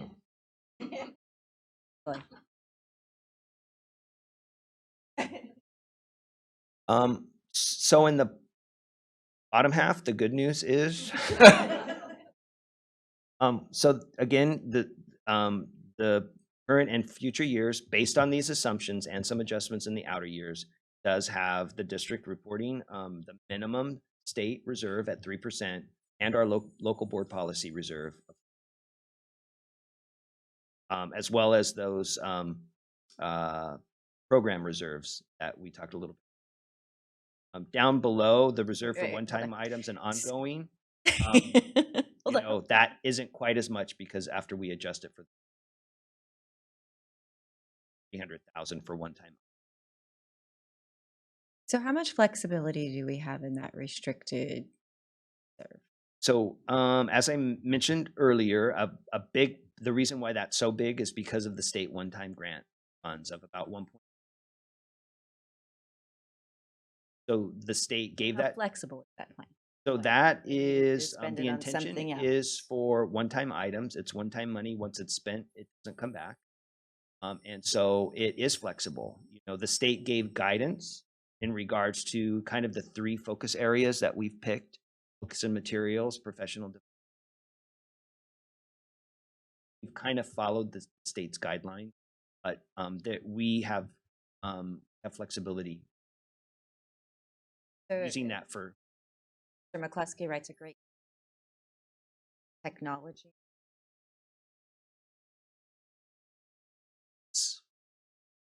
It's what, just so I understand the formatting of your spreadsheet, 2 million, 2 million, 2.1 is not that we're getting $2 million every year. It's just that we haven't spent it. It's like a savings account. Yeah, think of it like a savings account. So that's what exists now. If you do spend it, it's gone. It's gone, and unless you replenish it with something else. And so if we were to spend $2 million on salaries, next year we would have a deficit of $2 million because we would be obligated to pay $2 million. So, okay, so we have the 3%, which is the state required reserve. And there's a board policy for 4% more, which gives us 7, right? And then we have this one-time money that brings us up to, do you know what the percent? It is about 4, actually that one about just over 6%. Yeah. So is there any possibility that those one-time monies could come again? I mean, I know they're by definition one-time money, obviously, but do you see any opportunities for us to get similar monies in the future?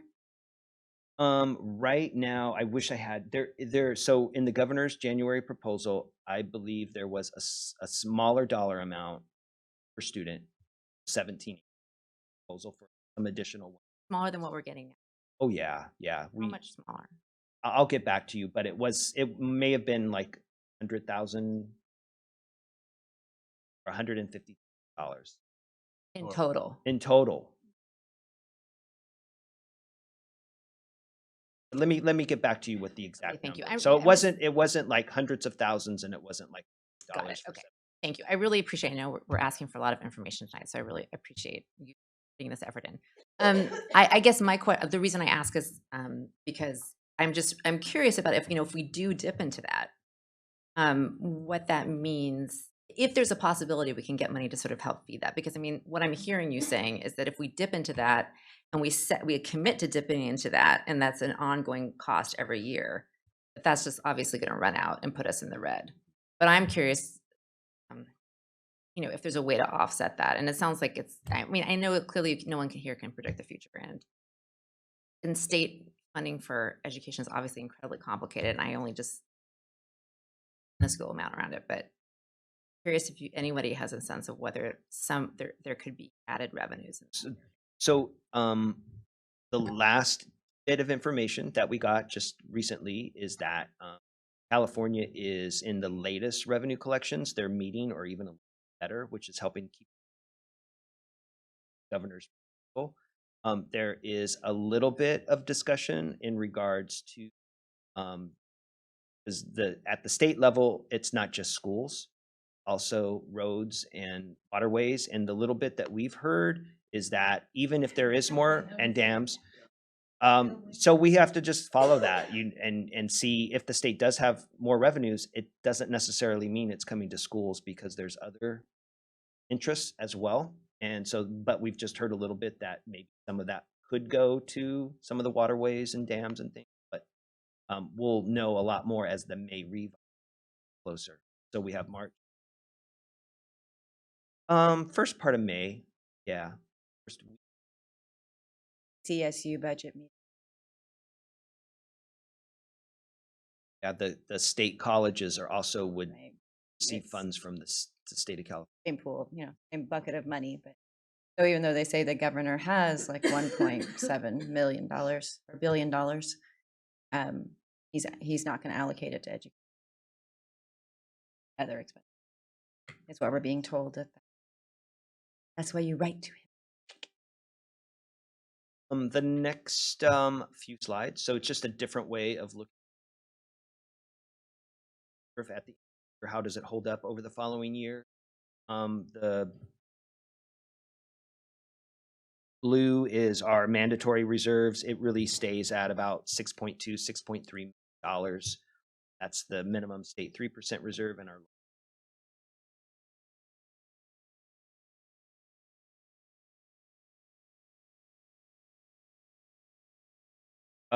the state, so the blue is made up of the state minimum and the local board policy. So if we get into the like half of that blue, then the state will certify as either qualified, which means we're not sure about our future, or negative, which financial. Yeah. Yes, we can't pay our bills. Yep, based on what we know. And then we have in one of the last graphs of this section, this is some data that we report over the years in regards to what our annual operations are.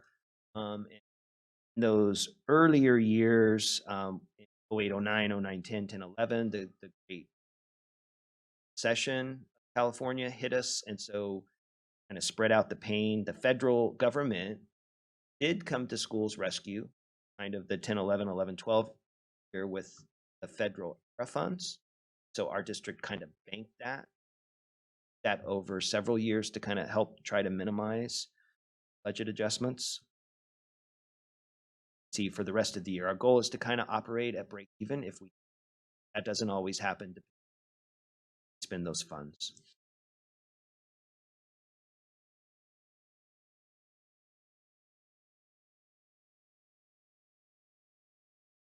And then I guess I'll just make a couple more points in next.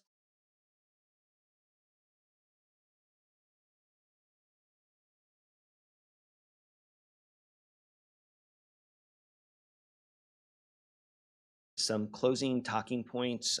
It is always our goal to maintain a positive financial certification, which the second interim provides. Looking at the current and the outer 2 years, use the best information we have. The state has adopted a budget. It's funding us through that LCFF formula. We have the state minimum reserve, local policy reserve. The next. That's really good. So the 3% we can't go into without risking decertification. Correct. So it's the 4% 1 month. The 4% represents one month salary. Wait, is it the 7% total that's 1 month? Yeah, the 7, which is now closer to 7.5%, is the 1 month. So 4% is not even 1 month. No. And the 4% is just giving us that buffer to make sure we don't go to the 3%. Yes. Altogether, it's still just 1 month.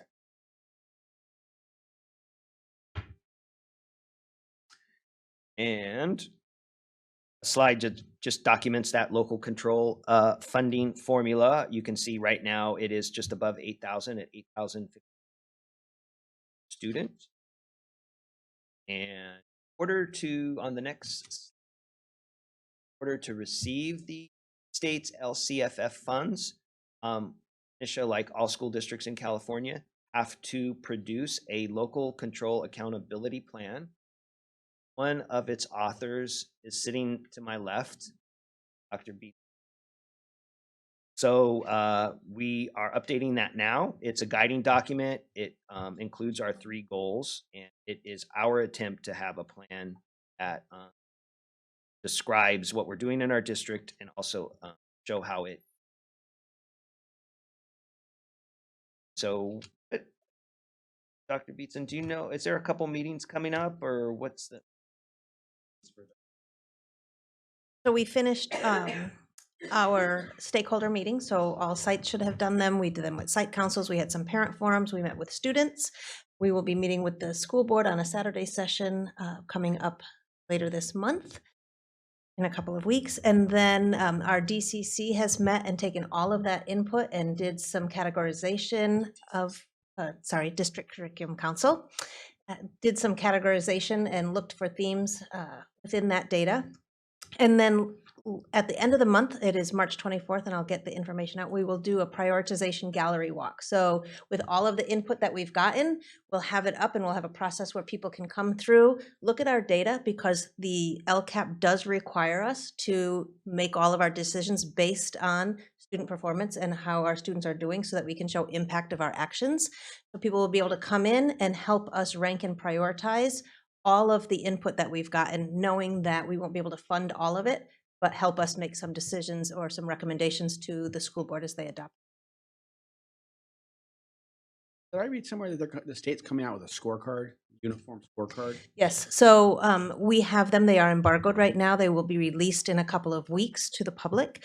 And it is our performance. And so the way, remember when we used to do YP and we'd get an API score, that's gone. And so they give us a reporting now on a 5x5 grid, which shows us from very low to very high in all different areas of our local indicators and our state indicators that are required by the state. And so we will be doing some presentations to inform you of what that is, because the reporting is very different than it.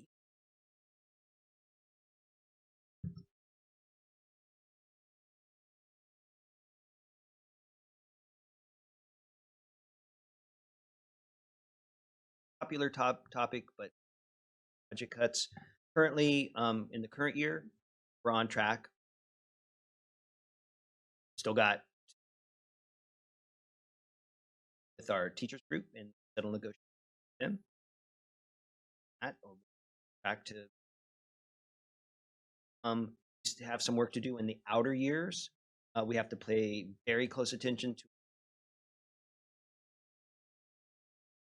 second period attendance that ends in March. Big attendance month.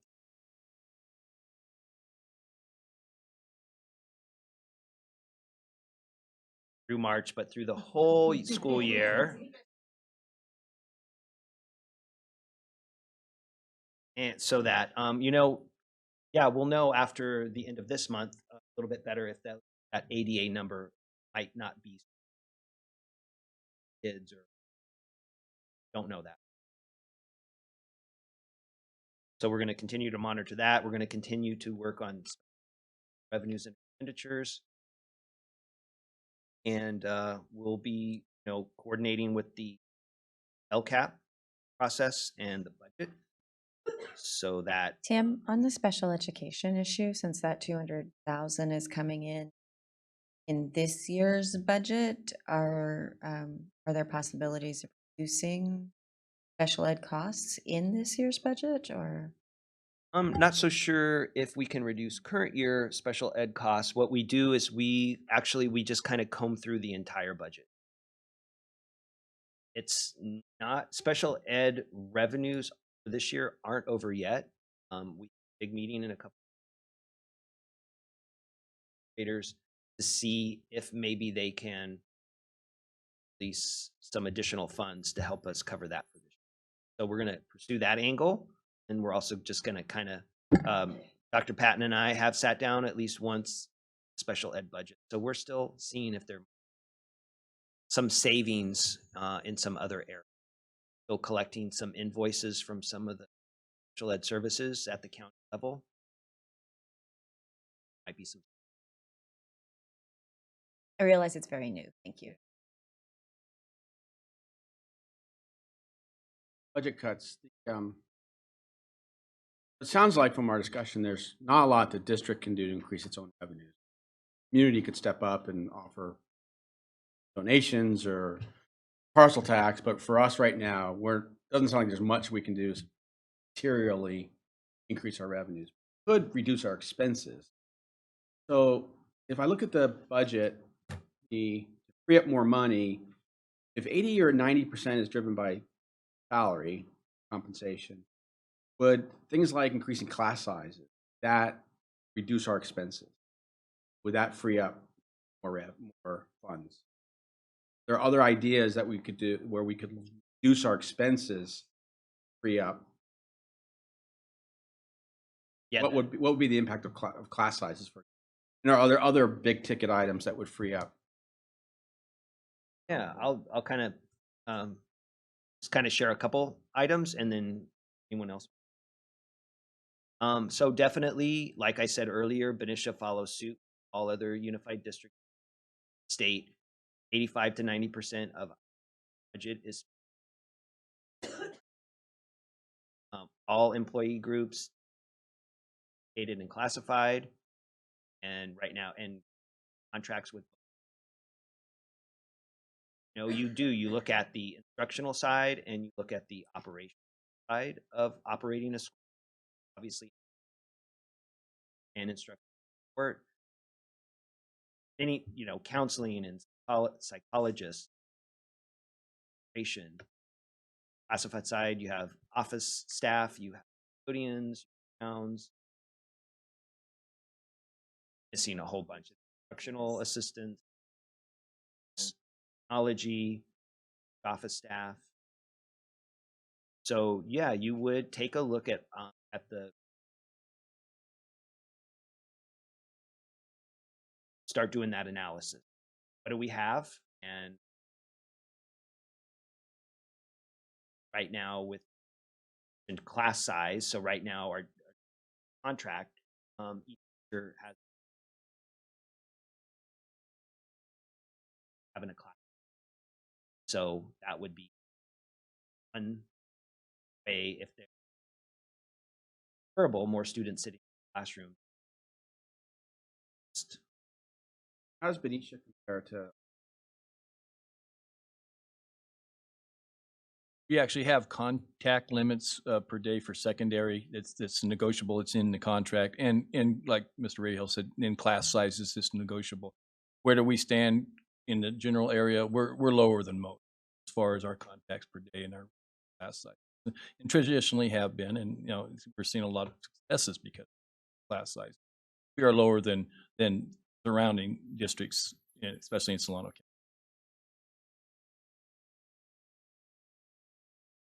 There was a question earlier or a comment. District been hiring a lot? Is there been a big ramp up in district expense or administrative? The last negotiation. I would say that not this year or the last year. There were some additional positions through the LCAP process in regards to a couple councils.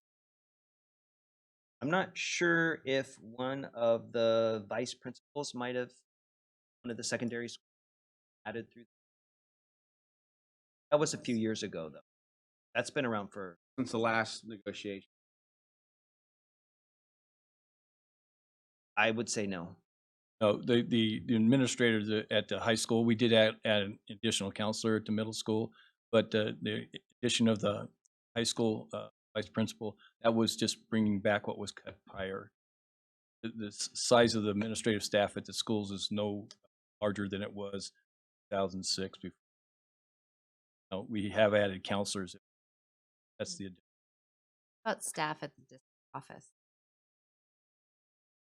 Yeah. So yes. What was brought back, as Mr. Rayhill said, was really they had reduced the amount of administrators significantly in curriculum at a 0.6 director of curriculum. So that became a full-time position. We are so grateful. And but that was actually before the last negotiation that happened before. with the onset of the Common Core, we added a teacher on special assignment, and then had to add another. Just the amount of work is just immense. So we were really struggling in the curriculum area. So if there's been any increase at all at the district office, that's the only one.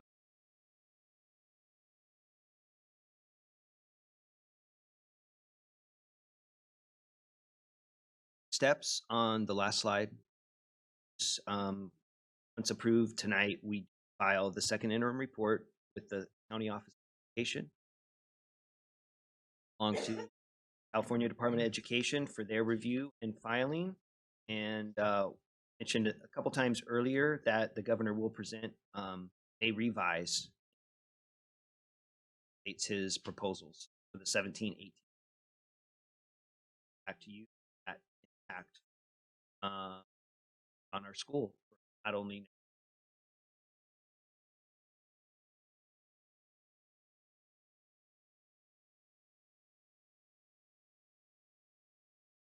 Thank you very much.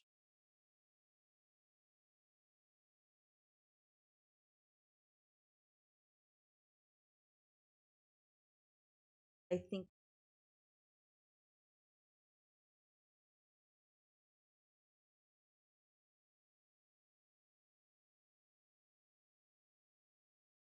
So we do have to approve the second interim so it can be filed. So is there a motion to, make a motion to approve the second interim budget report. hold on one second. Do we have a public comment on the second interim financial report?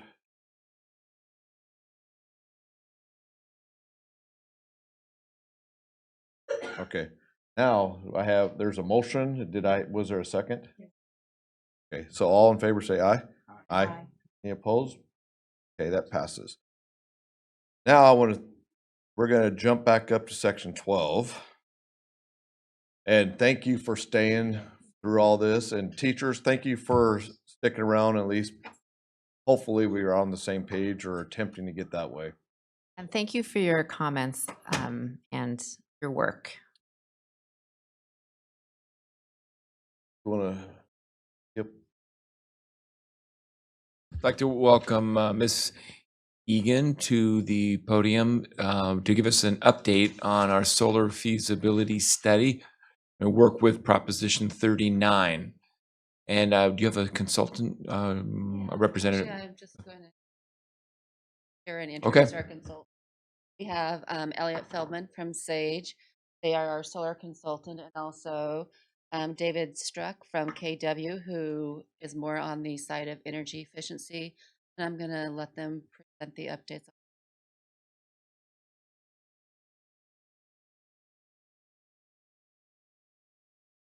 And I do thank you guys for sticking around, but kind of felt it was important to talk about where we're at and where our funds.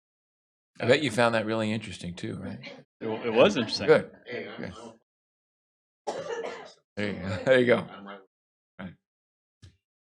Gonna save us some. We're going to try to. Yeah. So just quickly, I'd like to say thank you for allowing us the time to speak today. Again, my name is Elliot Feldman. I'm a project manager with Sage. Roxanne mentioned Dave Struck here with KW Engineering. So the purpose of the presentation is to let you know that we've completed our solar feasibility study and also give you an update on the Prop 39 evaluation currently working.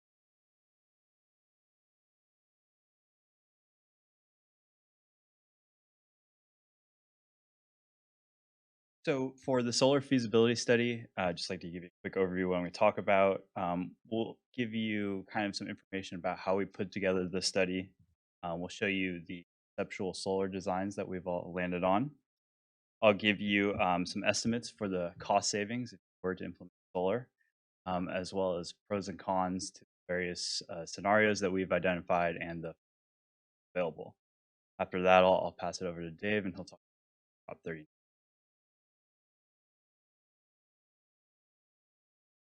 So because it's late, I'll just try to be quick here. But we looked at the district-wide potential for solar.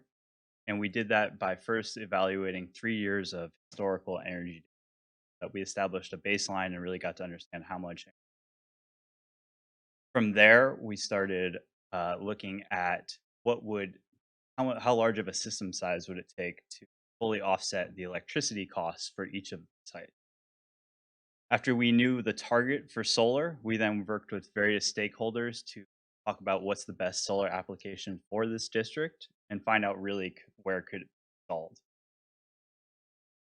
Once we had that design solidified, we then ran a 25-year financial analysis. So the numbers that we're estimating you are realistic for the project that we all kind of worked through. At a high level, we found solar to be feasible at 4 of the district schools. And our recommendations are to utilize solar carport structures, or shade structures as they're called. In a later slide, I'll give you an example of those. They're DSA pre-checked approved, so they're going to be your most cost-efficient way to implement solar and expedite the design and permitting process. So starting with the first phase of the project, we're looking here at Benicia High School. All of the kind of blue squares that you're seeing are where solar would potentially be located. We found that in this design, you'd be able to fully offset your electricity costs at Benicia High School. Additionally, if we build a slightly larger system, which is all still within these blue square areas, we could also offset the electricity cost for Mary Farmer Elementary. And we're able to do that through a PG&E program called Net Energy Metering Aggregation. So no solar would be built at Mary Farmer, but the extra bill credits generated through a larger system could be applied to the adjacent parcel. So economies of scale there could really help offset it. Moving along to kind of the second phase of the project, we identified 3 additional elementary schools where solar could be implemented. The first is Joe Henderson. Again, so we're talking about solar shade structures, but I just want to point out these wouldn't be located in a parking lot like you're seeing at Benicia High School, but they would actually be on the blacktop area for the campus. So in addition to producing electricity, it also provides shade to the students. They could eat their lunch under there or play, and we found students to be happy with that. For Matthew Turner Elementary, we have, again, a shade structure. This time it's in a parking lot in the southern portion of campus. And again, 100% of electricity consumption for Matthew Turner Elementary School offset with just this one panel application. Last but not least, we have Robert Semple.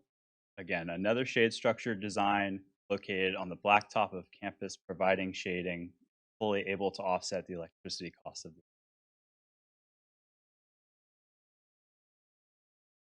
As I mentioned, Before we get too far, you have at the high school, yes, sure. your C8, there's a bunch of trees and stuff right there. Would that require taking trees down, or are you in the, or is that C8 is actually in the wrong spot? It needs moved over the staff parking.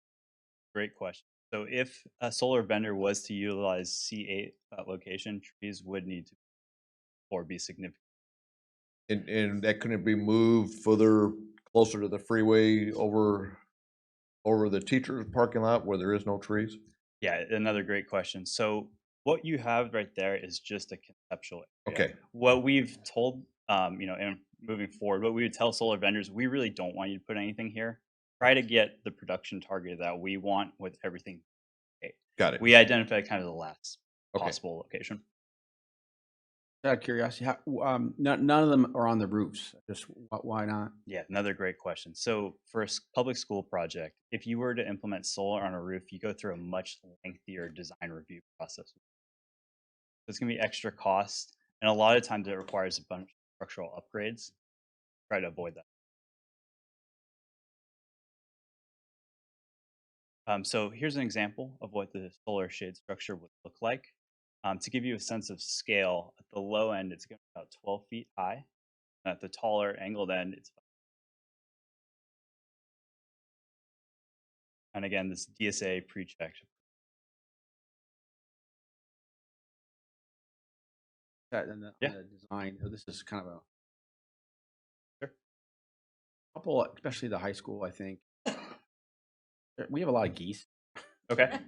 Will they let? Will they? They won't. I mean, it won't attract them, right? They won't find that attractive to land and mass up. No, I've heard that question before. Okay. I wouldn't say you have any landing issues. Yeah. You may have some extra cleaning issues, Okay. but that's All right. neither here nor there. Yeah. Well, I didn't know. I didn't know if it made Spend too much time on them. It's amazing how many big houses. Yes.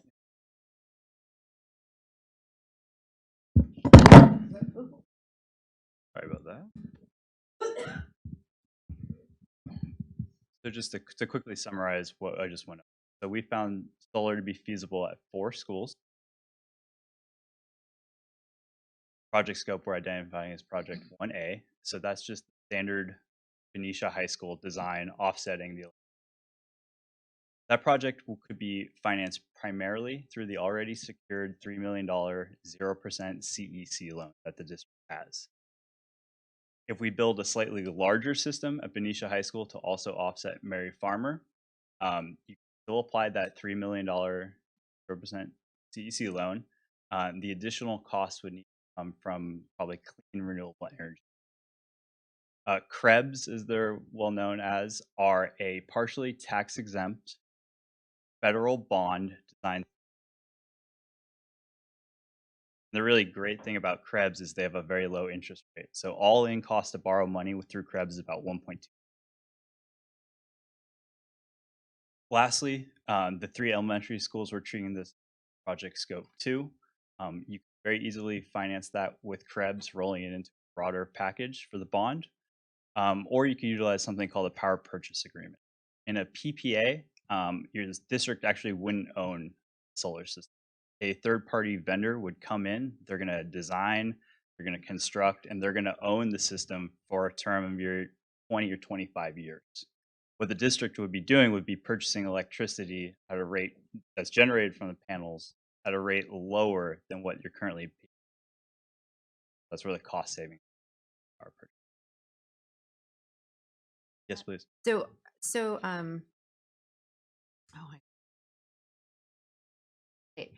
are those costs stable? Like, do those shift at all based on maintenance or replacement? Or? Yeah, so in a PPA, the term that you agree to is a fixed amount.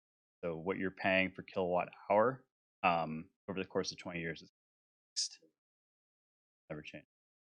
In obviously with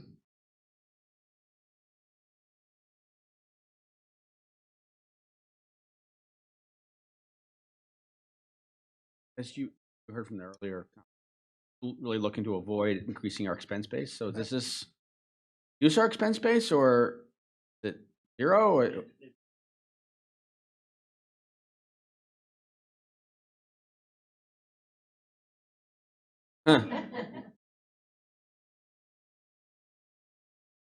So in project scope 1A, that's again just Benicia High School. Over the course of 25 years, we're estimating that the district could save about $3 million on a nominal basis from.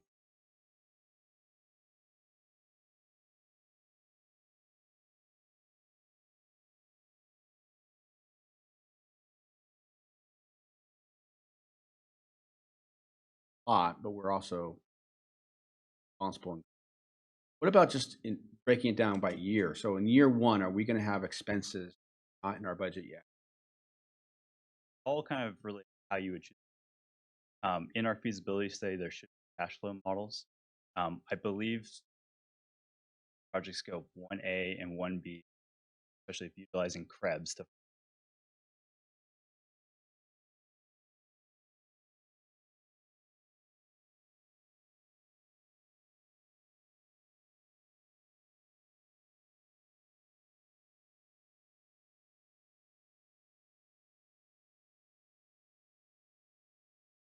And net present value is about.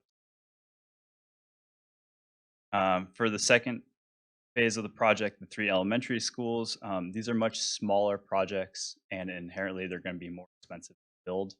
So your savings are not as great as the high school, but you're still expected to save, $640,000 with the PA approach, or $380,000 finance them.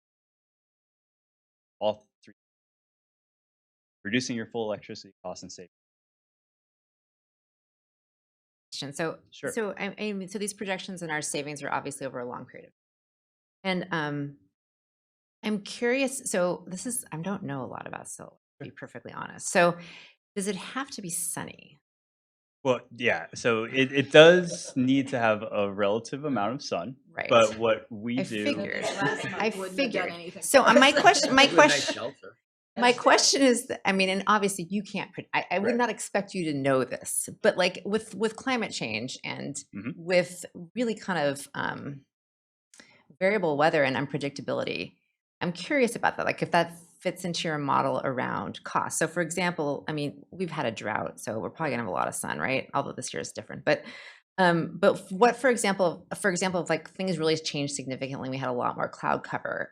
How, I mean, would that make a big difference? No, it's a really excellent question. So we use weather data in our modeling to get a potential solar yield. And that's what all of our production values are based off of, how much energy it's getting. Looking forward, obviously that's a bit of an unknown, so we can't really factor that in, but it is worth considering. And Just because it's like the finance, the savings to us is over such a long period of time, and there's just so much. I guess I just have lots of questions that pop up around. yeah, it's a long term. Thank you. Yeah, you're welcome. Let me ask a question of one of our audience members. Judith, I'm going to pick on you for a second because I know you put solar on your house. You've had it, what, 5 years? Could you come up to the microphone? And my question is, since you've had it for a few years, are you seeing savings? I mean, Absolutely, and I'm going to say that this is probably the first year with all the rain that we've had. I'm trying to see here, total yield. and you put enough on there to cover Most of your electric bill. Yeah, so we started in 2011, and the first we installed it in June, and we yielded 7,098 kilowatts. Sorry, yeah, kilowatts. The full year 2012 was 13.2 megawatts, 13, almost 14. You know what? It's actually been pretty steady, even with all the cloud and rain that we And had. that's what I was going to ask is, has it Yeah. been pretty steady? Yeah, it actually has. Okay. Last year was 12.1, and so the panels are also a little bit older, and they haven't been cleaned in a while. Okay. Thank you. I didn't mean to put you on the spot, but Yeah, no, once we started absolutely. talking, it's like, wait a minute, I remember you put them on. So Yeah. thank you. I don't know. You know, board questions, public comment, That could have Sorry. gone much worse. So I'm glad how that worked out. Well, and the reason I did that because she's here in Benicia. Yes. So that's figure you asked a question and so let's find out from someone who actually has it. And Can you do a lifeline? I have a meeting next week. Me also. Yeah, oh, wait a minute. Another question. Come up to the microphone so we can hear you, please. So can I ask a question? Sure. So what I want to know is how much more is it going to cost than the initial amount of money that we're getting? Yeah, what's over the 3 million? If I take that one, all right. Can you tell me that? I mean, you could, Because it just says plus additional loan, and so I'm just Yeah. What are we talking? Because Absolutely. obviously, after listening to Mr. Rayhill, I am very concerned. So And we want to lay out all the costs for you in the Yeah. decision-making process. So and I'm not sure if you received the board summary, but for the first phase that we're looking at. Awesome. So if you were just to install solar at Benicia High School, outside of the $3 million loan, you would have to pay $346,000 additional. You could finance that. Like, our model treated that as a cash payment. you were building a slightly larger system, outside of the $3 million, you need to come up with about $1.2 million. Again, that's why we looked at clean renewable energy bonds for that missing $1.2 million. The nice thing about phase 2 is that in a PPA, because you don't own the system, you're actually not going to be required to come up with all the funds to purchase it. You're just required to come up with what are called the project soft costs. So these are like contingency, lawyer fees, administrative fees, consulting. That's around $200,000. If you were to utilize Krebs for project phase 2, you would have no upfront costs. It would be all rolled into financing, but your total cost there, I don't seem to have that number, but it's in the feasibility. What is the Question. So the warranty is 25 years, but there's multiple examples of panels working way into.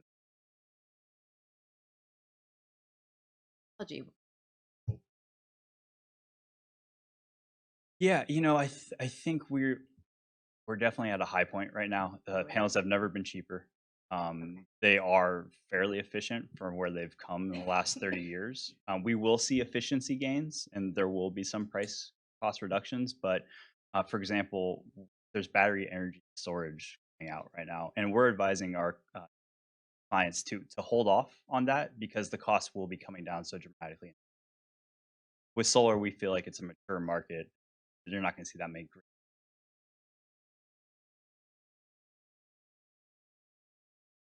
Well, the holy grail would be solar and storage together when it's very cost effective, but it's not very.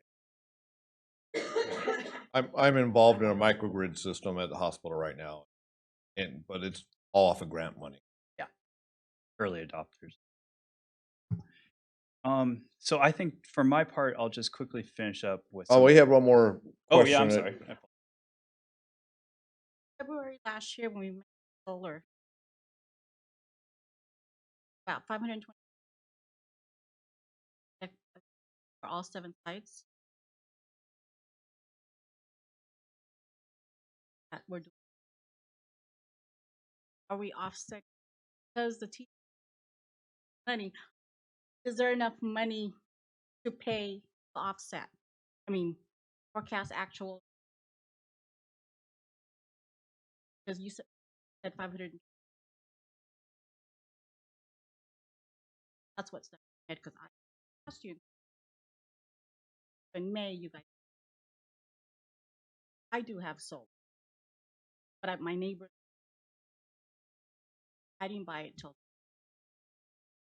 they paid $95,000 to. I paid 5%. I believe in. But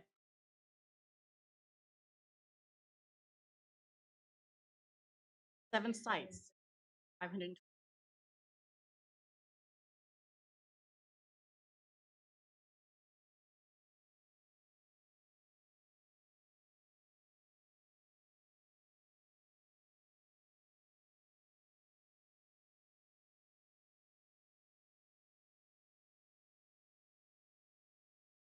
To me, it would only make sense if. Yeah. John, did you have a question you want to?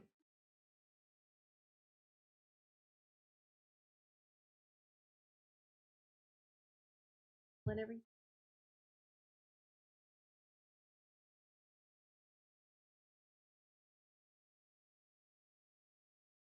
If we gather in this, sell it to, or into what gathering at what extent factor this.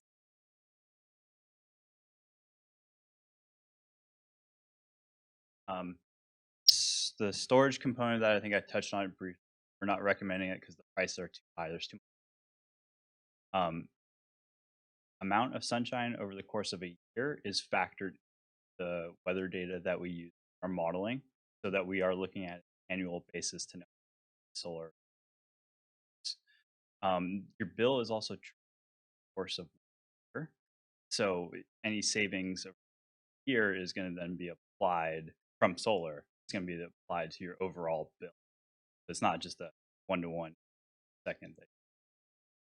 Just to follow up on that, 'cause that's a really good question. So in July, when there is not much energy being consumed at the school, and we're putting power back into the grid, Mhm.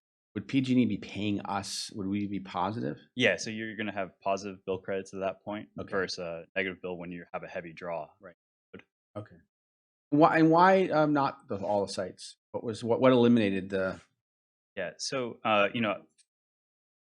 part of your modernization effort that you're doing real estate for solar, shading constraints, orientation school, Liberty School, for example, where we're at right now, there's just not a lot of real estate for solar to fit anywhere in a cost effective.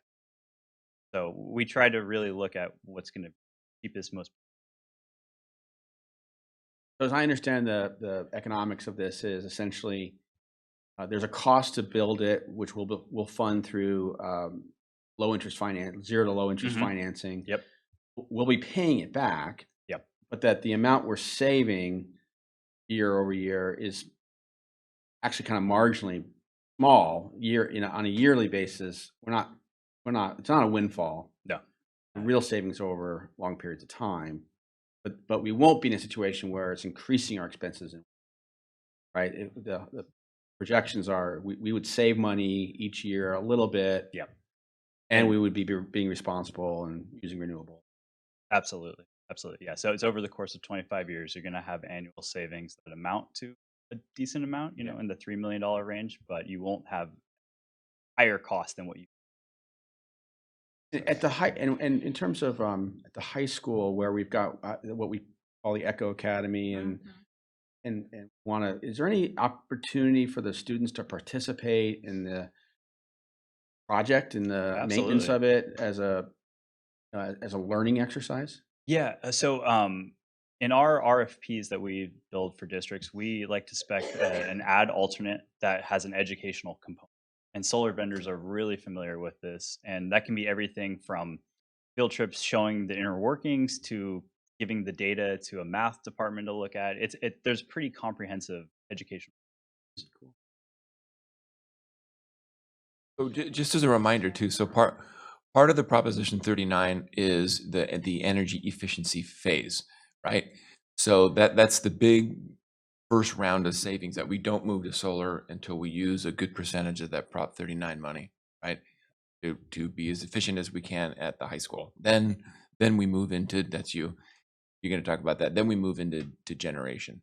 Exactly. And then Trustee Morgan's point too, we talk a lot about that down here, the long-term rise in cost savings to us as a district, and we have to think long-term. But we will get savings relatively quickly by replacing the current HVAC systems at high school with Prop 39 money, correct? After that, I just wanted to add one quick note. When they were talking about 4 sites, we're talking about adding improvements at 4. One of the, well, maybe numbers top priority with the high school. But in the high school, it's not actually just high school. Our biggest properties. So we get benefit at the middle school, and I think we only gain enough to generate offset the one school, Mary Farmer. So it's actually not 4 sites though; it's 5 that we looked at, and then the other one is there isn't a lot of opportunity at the middle without being in the middle of the fields and everything. So I just want to clarify that it's actually your benefits 5.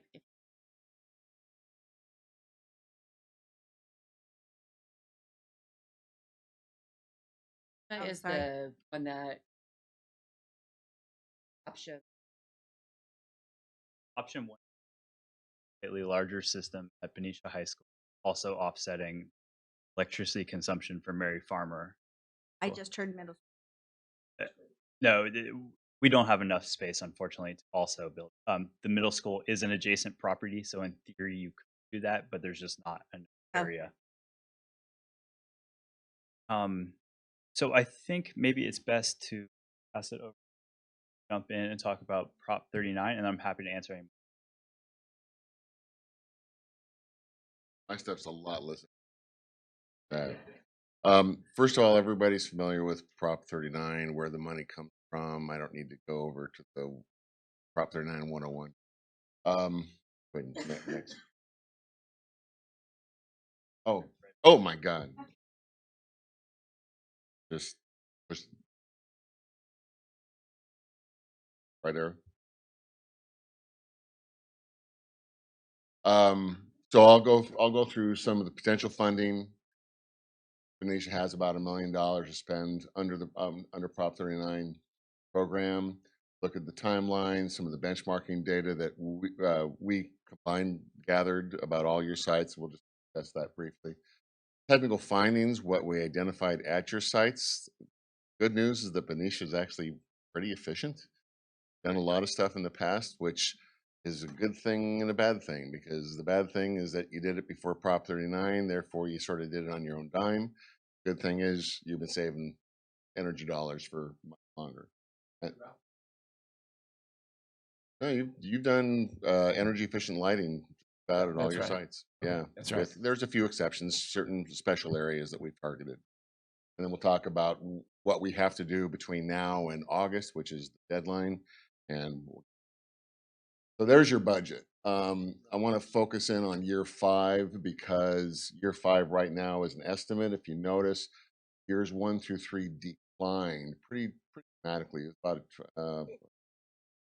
30%, 5% over those first 3 years. Year 4 just jacked right back up again. Right now, because the state board of equalization doesn't release the numbers for year 5 until November. Ironic, because they don't release the numbers till November, but we have to have your plan in by August. Little bass backwards, but it goes. Yeah, thank you. But right now, that $198,000 number is basically the average of years 1 through 4. We're hoping, based on what we're hearing from Sacramento right now, that year 5 will actually equal year 4. So all said, you had about $1 million overall. All the engineering costs, and remember, this is all grant money. This is free money from the state. You don't have to pay it back, and they want to just monitor how you use it, and that's what we're here for. And so you have about 885,000. We're hoping that gets back up over 900,000 for the cost of implementation under Prop 30. So just a timeline, we got engaged with the district back in October, did the energy analysis. We started our audits in November. Audits completed last month, and then we're here tonight to talk about, sort of where we're at based on sort of some agreements that we're having with facilities department. We'll start putting calculator to paper and really figuring out what the savings is. One of the true litmus test of Prop 39 is what is called the savings to investment rate.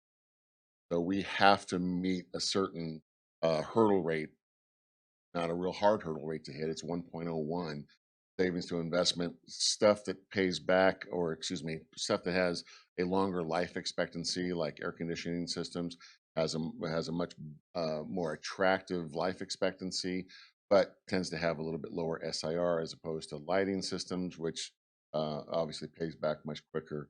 One thing I want to point out too, in the topic of solar, one thing just to keep in mind, solar production is at its peak when the air conditioning levels are also at their peak.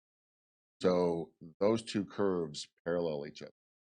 Your school districts also are very unique in the fact you have a very simple load profile. You said what, come in at 7:30, 8 o'clock in the morning. Stop by anyway. And also, and taper off in the afternoons as opposed to office park and that kind of thing. And what Elliot was referring to as far as net metering is that even though you're not using as much energy during the summer, that meter is analyzing what you're using and what is going back into the grid, and there are benefits. PG&E is not so generous that they give you that full whatever you pay when they cost you off the grid, but there is credits that come back.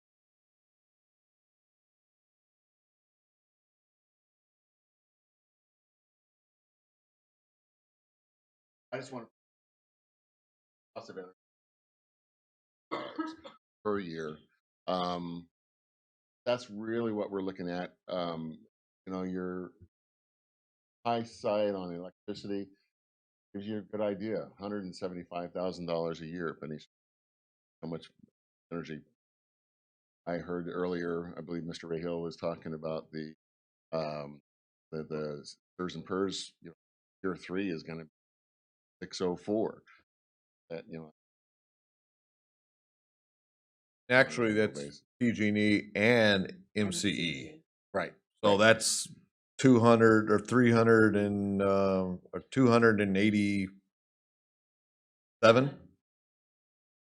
Late. I Well, can't add that fast. The solar system. Let's say the high school during I don't know, a June day. Will it be generating enough energy to that for all the consumption of energy at that site? Is it how much power does it generate? Offset your electric. And actually, all of the schools that we've identified.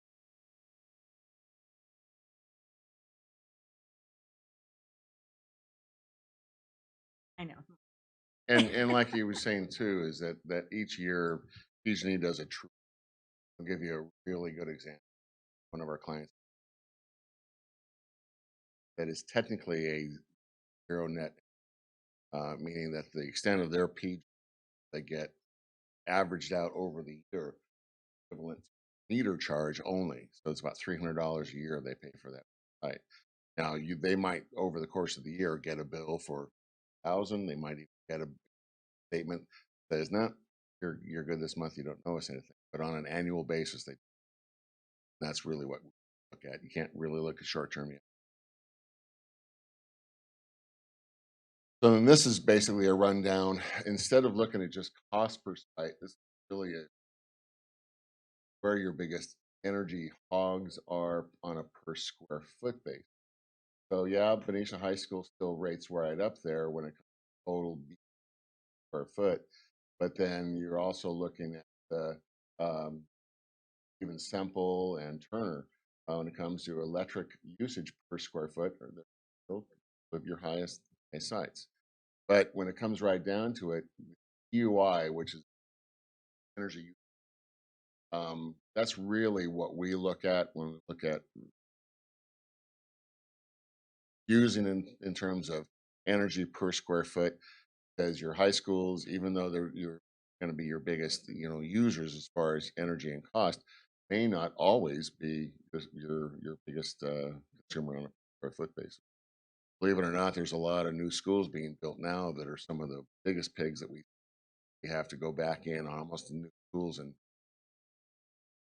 so this is what we basically found. Replace exterior lighting. Got a couple with what we call luminance ceilings, or basically you walk in and the entire ceiling is all plexiglass. It's that wonderful period of 1968 to 1973 architecture came out of Sacramento. Such beautiful design, and those are 2.5 watts per square foot. Generally, lighting designs right now use some of the new LED technologies. You're less than half a watt per. So that'll make a big improve lighting controls. Just we don't want to go back to those of you who remember the energy crisis of the early 70s. Freezing in the dark is the definition of energy efficiency. But when it comes to lighting, you want to be able to turn it down when occupancy is limited. You want to turn it off when occupancy is just not consistent. And there's a lot of really nice, those of you experience the frustration of occupancy controls in past offices or places. Exactly. Yeah, exactly. And technology is advancing every day. And then obviously replace outdated lighting in priority areas, certain multi-purpose rooms, gymnasiums.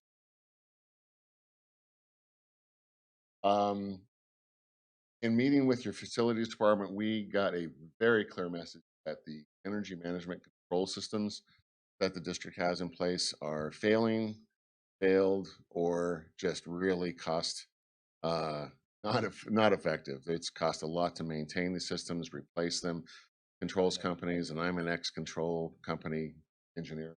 So there's some really wonderful technologies now, wireless run tablet, you can control an entire school site. Mesh uh, uh, network type of technology. Not a techie guy, so I'm not going to try to go down that path. Commission optimizing the HVAC, optimizing being making sure that the way it was designed is the way it's working. The door is open. And then also, obviously, replace the units where they're needed. Most of your AC actually are, but there are some, and we'll identify where those need to be placed. As I mentioned, that SIR, which is a bundling of everything that we're going to accomplish under Prop 39, is going to, that HVAC unit, if you try to apply for the funds for that unit alone, it's just not going to pencil out. But if you bundle that with all the other stuff, that makes a lot more sense. It really works. And then this is basically what the table of what gets submitted to the state. By August 1st, we have quite an assortment of documentation ready to submission, which is going to include all of your measures, the savings calculations, project estimates. We'll work very closely with your facilities department, make sure that our estimates aren't full of smoke. The fact that they're realistic as possibly be. That's what gets submitted to the state. Again, the deadline is August 1st.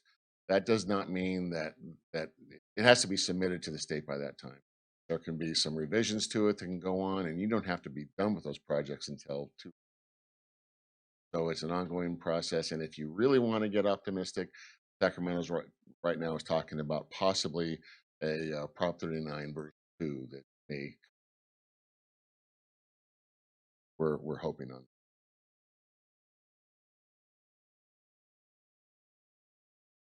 So Yes. the HVAC at the high school you said is large. It's mostly intact, or It's mostly intact. Yeah. what about in the boys' gym? I can't speak to that because I'm not the engineer who did the audit on the site, but I Okay. can certainly get back to you on it. All right.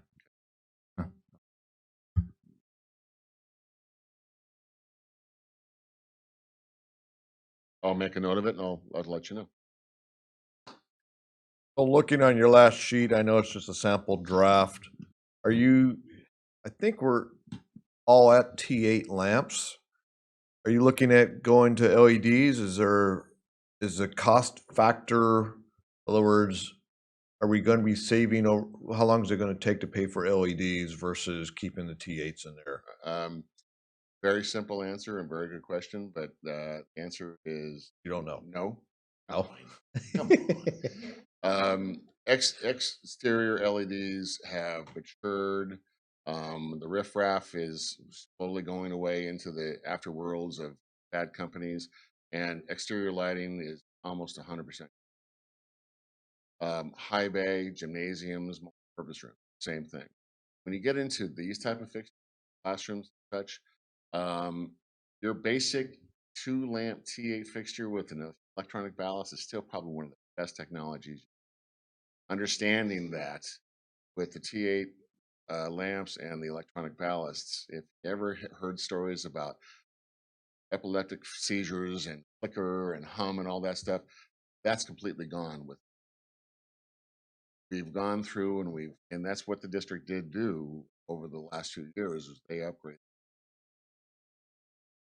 better fluorescent technology. If you were to replace that fixture with an LED fixture out of 4 and replace the guts in that, the cost effectiveness and the savings that you get out of that LED fixture, it's there. There's savings there. Cost effectiveness and that SIR, how it's impacted. A quick, did the board get that data from you? Go. Thank you for that on the LEDs, because just finished doing 2 hospitals because everything had to be LEDs, and like not going to see that much versus. You're building a new building, checking out fixtures, by all means. There's some really wonderful technology. Before I've been with KW for about 3. Before that was,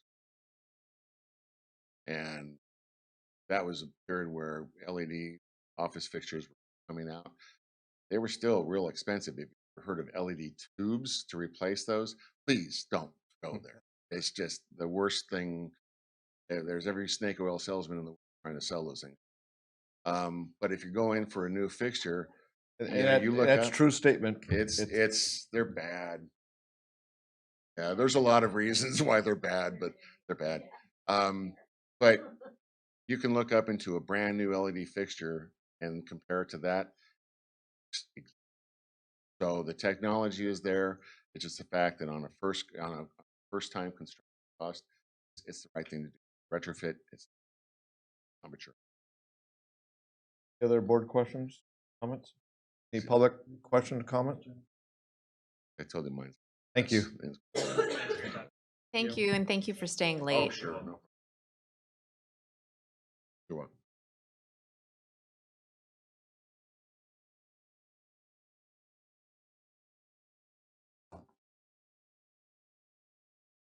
Okay, 13.1. I need to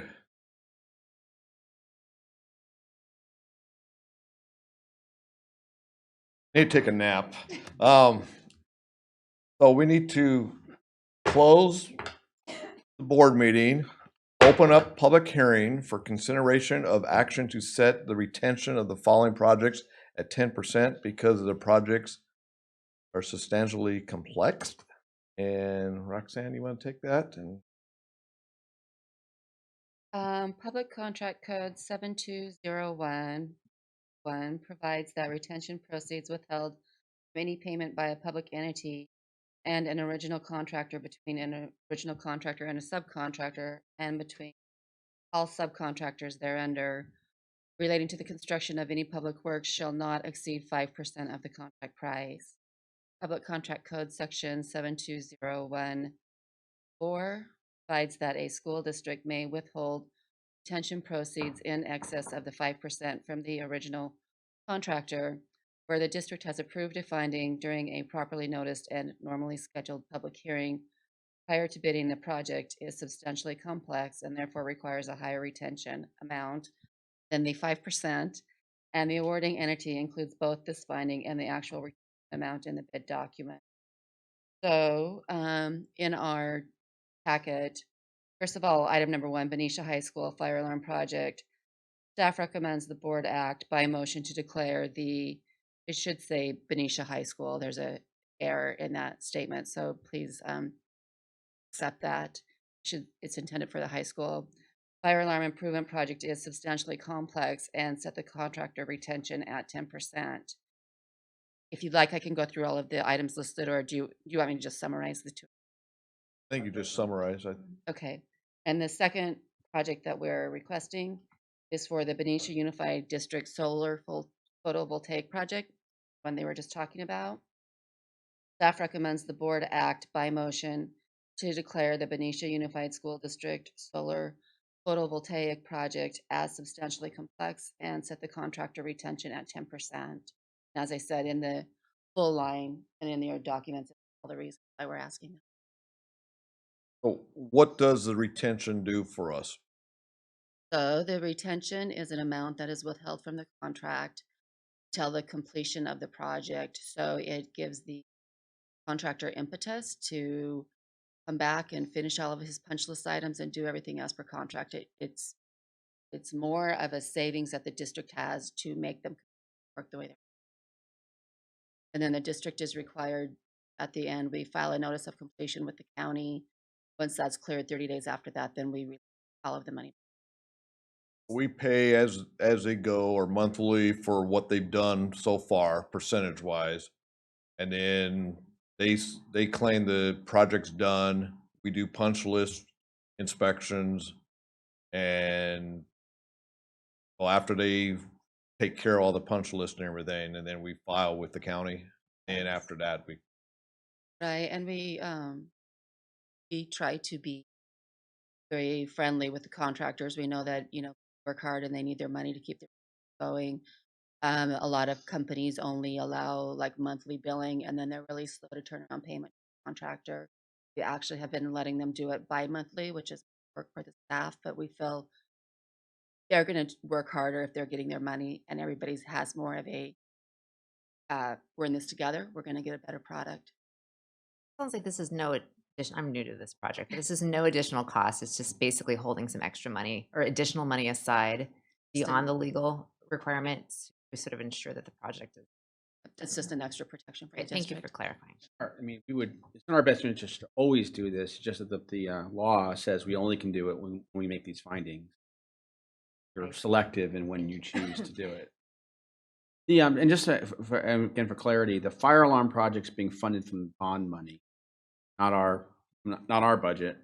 And the solar voltaic project will be funded through the Prop 39 bonds you do.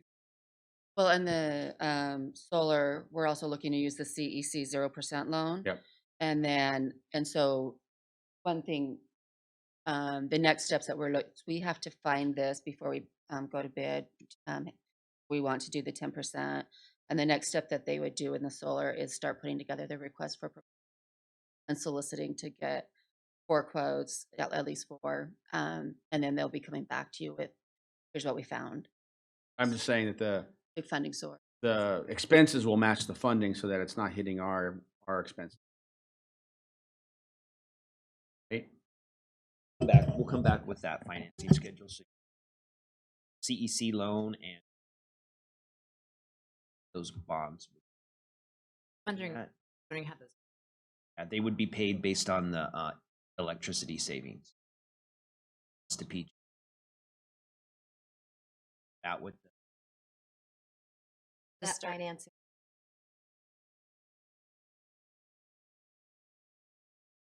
Yeah, the timing, like, so when we're paying back the loan, we start paying back the loan before we're actually being able to utilize the solar? It should be that probably the all first there. loan payment would be the same year that you have. I see. So we wouldn't pay until we were off, it was offset. It would be the same year. It might be, timing might overlap Same a little fiscal bit, year. but it should be the same. Yes. The loan is set up so that the amount of the loan and the projected years that it's broadcast over equals the amount of savings. So it's meant to balance, but I think that the piece that I can't speak for sure, but I'm not sure if is the loan set up as an average and maybe your savings the year don't, you know what I mean? I don't know how the savings per year checked out. Yeah.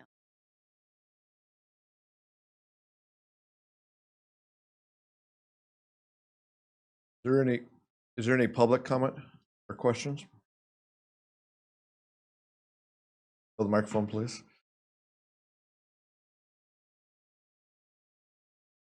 Solar, I was just curious to know if that's been approved by the board. And I heard the gentleman saying earlier that the savings from the electricity would be greater than or equal to the cost of the financing. And so what I'm curious to know is if we're signing a contract with him, would that be part of the contract? And if that did not happen in any given year, would we have legal recourse to them so that we could recover anything that didn't quite go that way?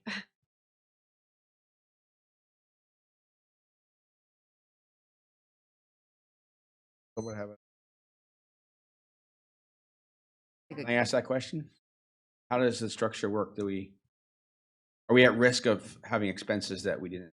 We'll circle back with that, but there's always a risk that you might not meet all of your savings in that year, and it's possible that that year's loan payment could be more than savings. So we can make sure that when we come back to approve the contract, that that's laid out for us and that the assumptions that they're using is pretty clear. So there's always a little bit of risk that, that won't be made, but we'll have them tell us that what range of that risk is. If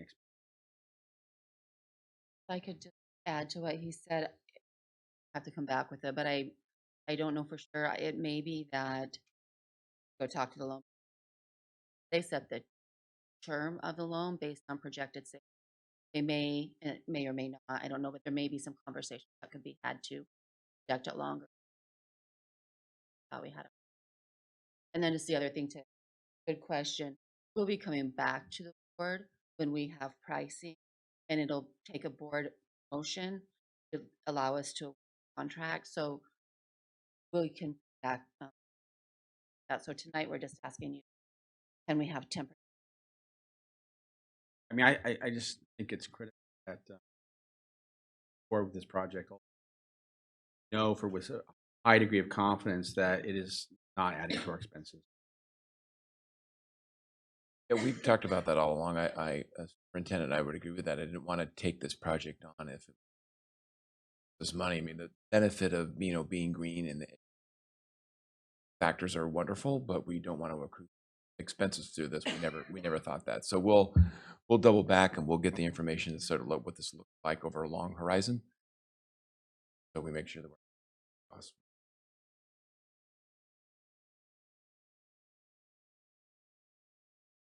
Well, yeah, do I close public hearing or this is all done?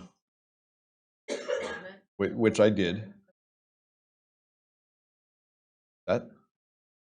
Okay, so this time I will close public hearing and I will reopen the board meeting.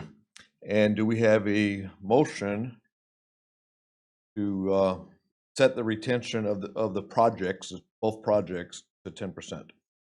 Move that we approve the action to set the retention of the 2 projects at 10% because the projects are substantially complex. All in favor say aye. Aye. Any opposed? Okay. Consideration and approval of the application for alternative schools accountability model for Benicia Community Day School. I'm going to have the fastest thing of the evening. This is Thank you. This is really a formality, but as you know, the state will be giving us our data and our data dashboards on our 5x5s on all of their indicators. One of the things that they are doing is pulling out of our local data continuation schools and alternative schools and community day schools, any school that is defined as having a higher risk population, and they're going to create their own accountability model so that it's more accurate to match.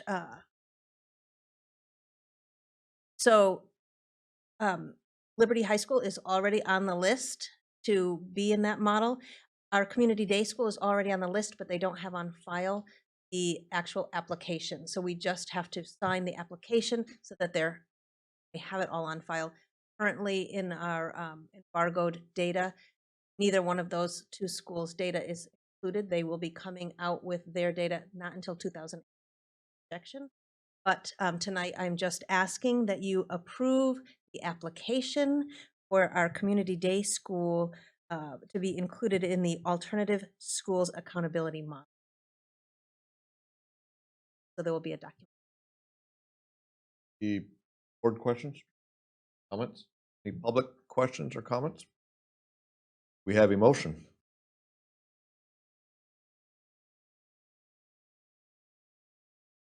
All in favor say aye. Any opposed? Okay, passes. Consideration and approval resolution number 16-17-09, non-reelective of probationary certificated employees. Dr. Gardner. Thank you, Mr. President. As the board is aware, the district employs a number of probationary employees each year. By statute, a district is allowed to release probationary employees within their first 2 years probationary status without cause, as long as they are notified prior to March 15th of the second year. The attached resolution confirms that the employee listed will be non-reemployed or that position reduced, effective with the 2017-18 school year, and authorizes that the superintendent and or his designee to give the notice of action on behalf of the board as required in the education code. So we're asking. Board questions, comments? Any public questions, comments? We have a motion. Resolution number 16-17-09 with, I guess that's be a roll call. Yes, well, I need a second first. Diane did. Roll call vote, please. Trustee Ferrucci? Yes. Trustee Holguin? Yes. Trustee Monet? Yes. Trustee Morgan? President Wing? Yes. Thank you. This time, we're going to move to the second interim finance, no. Nope. And Mr. Rahal, we have some questions for you. You're not funny. I'm going to thank everybody for sticking around and thank you for the late night. And at this time, I will adjourn our meeting.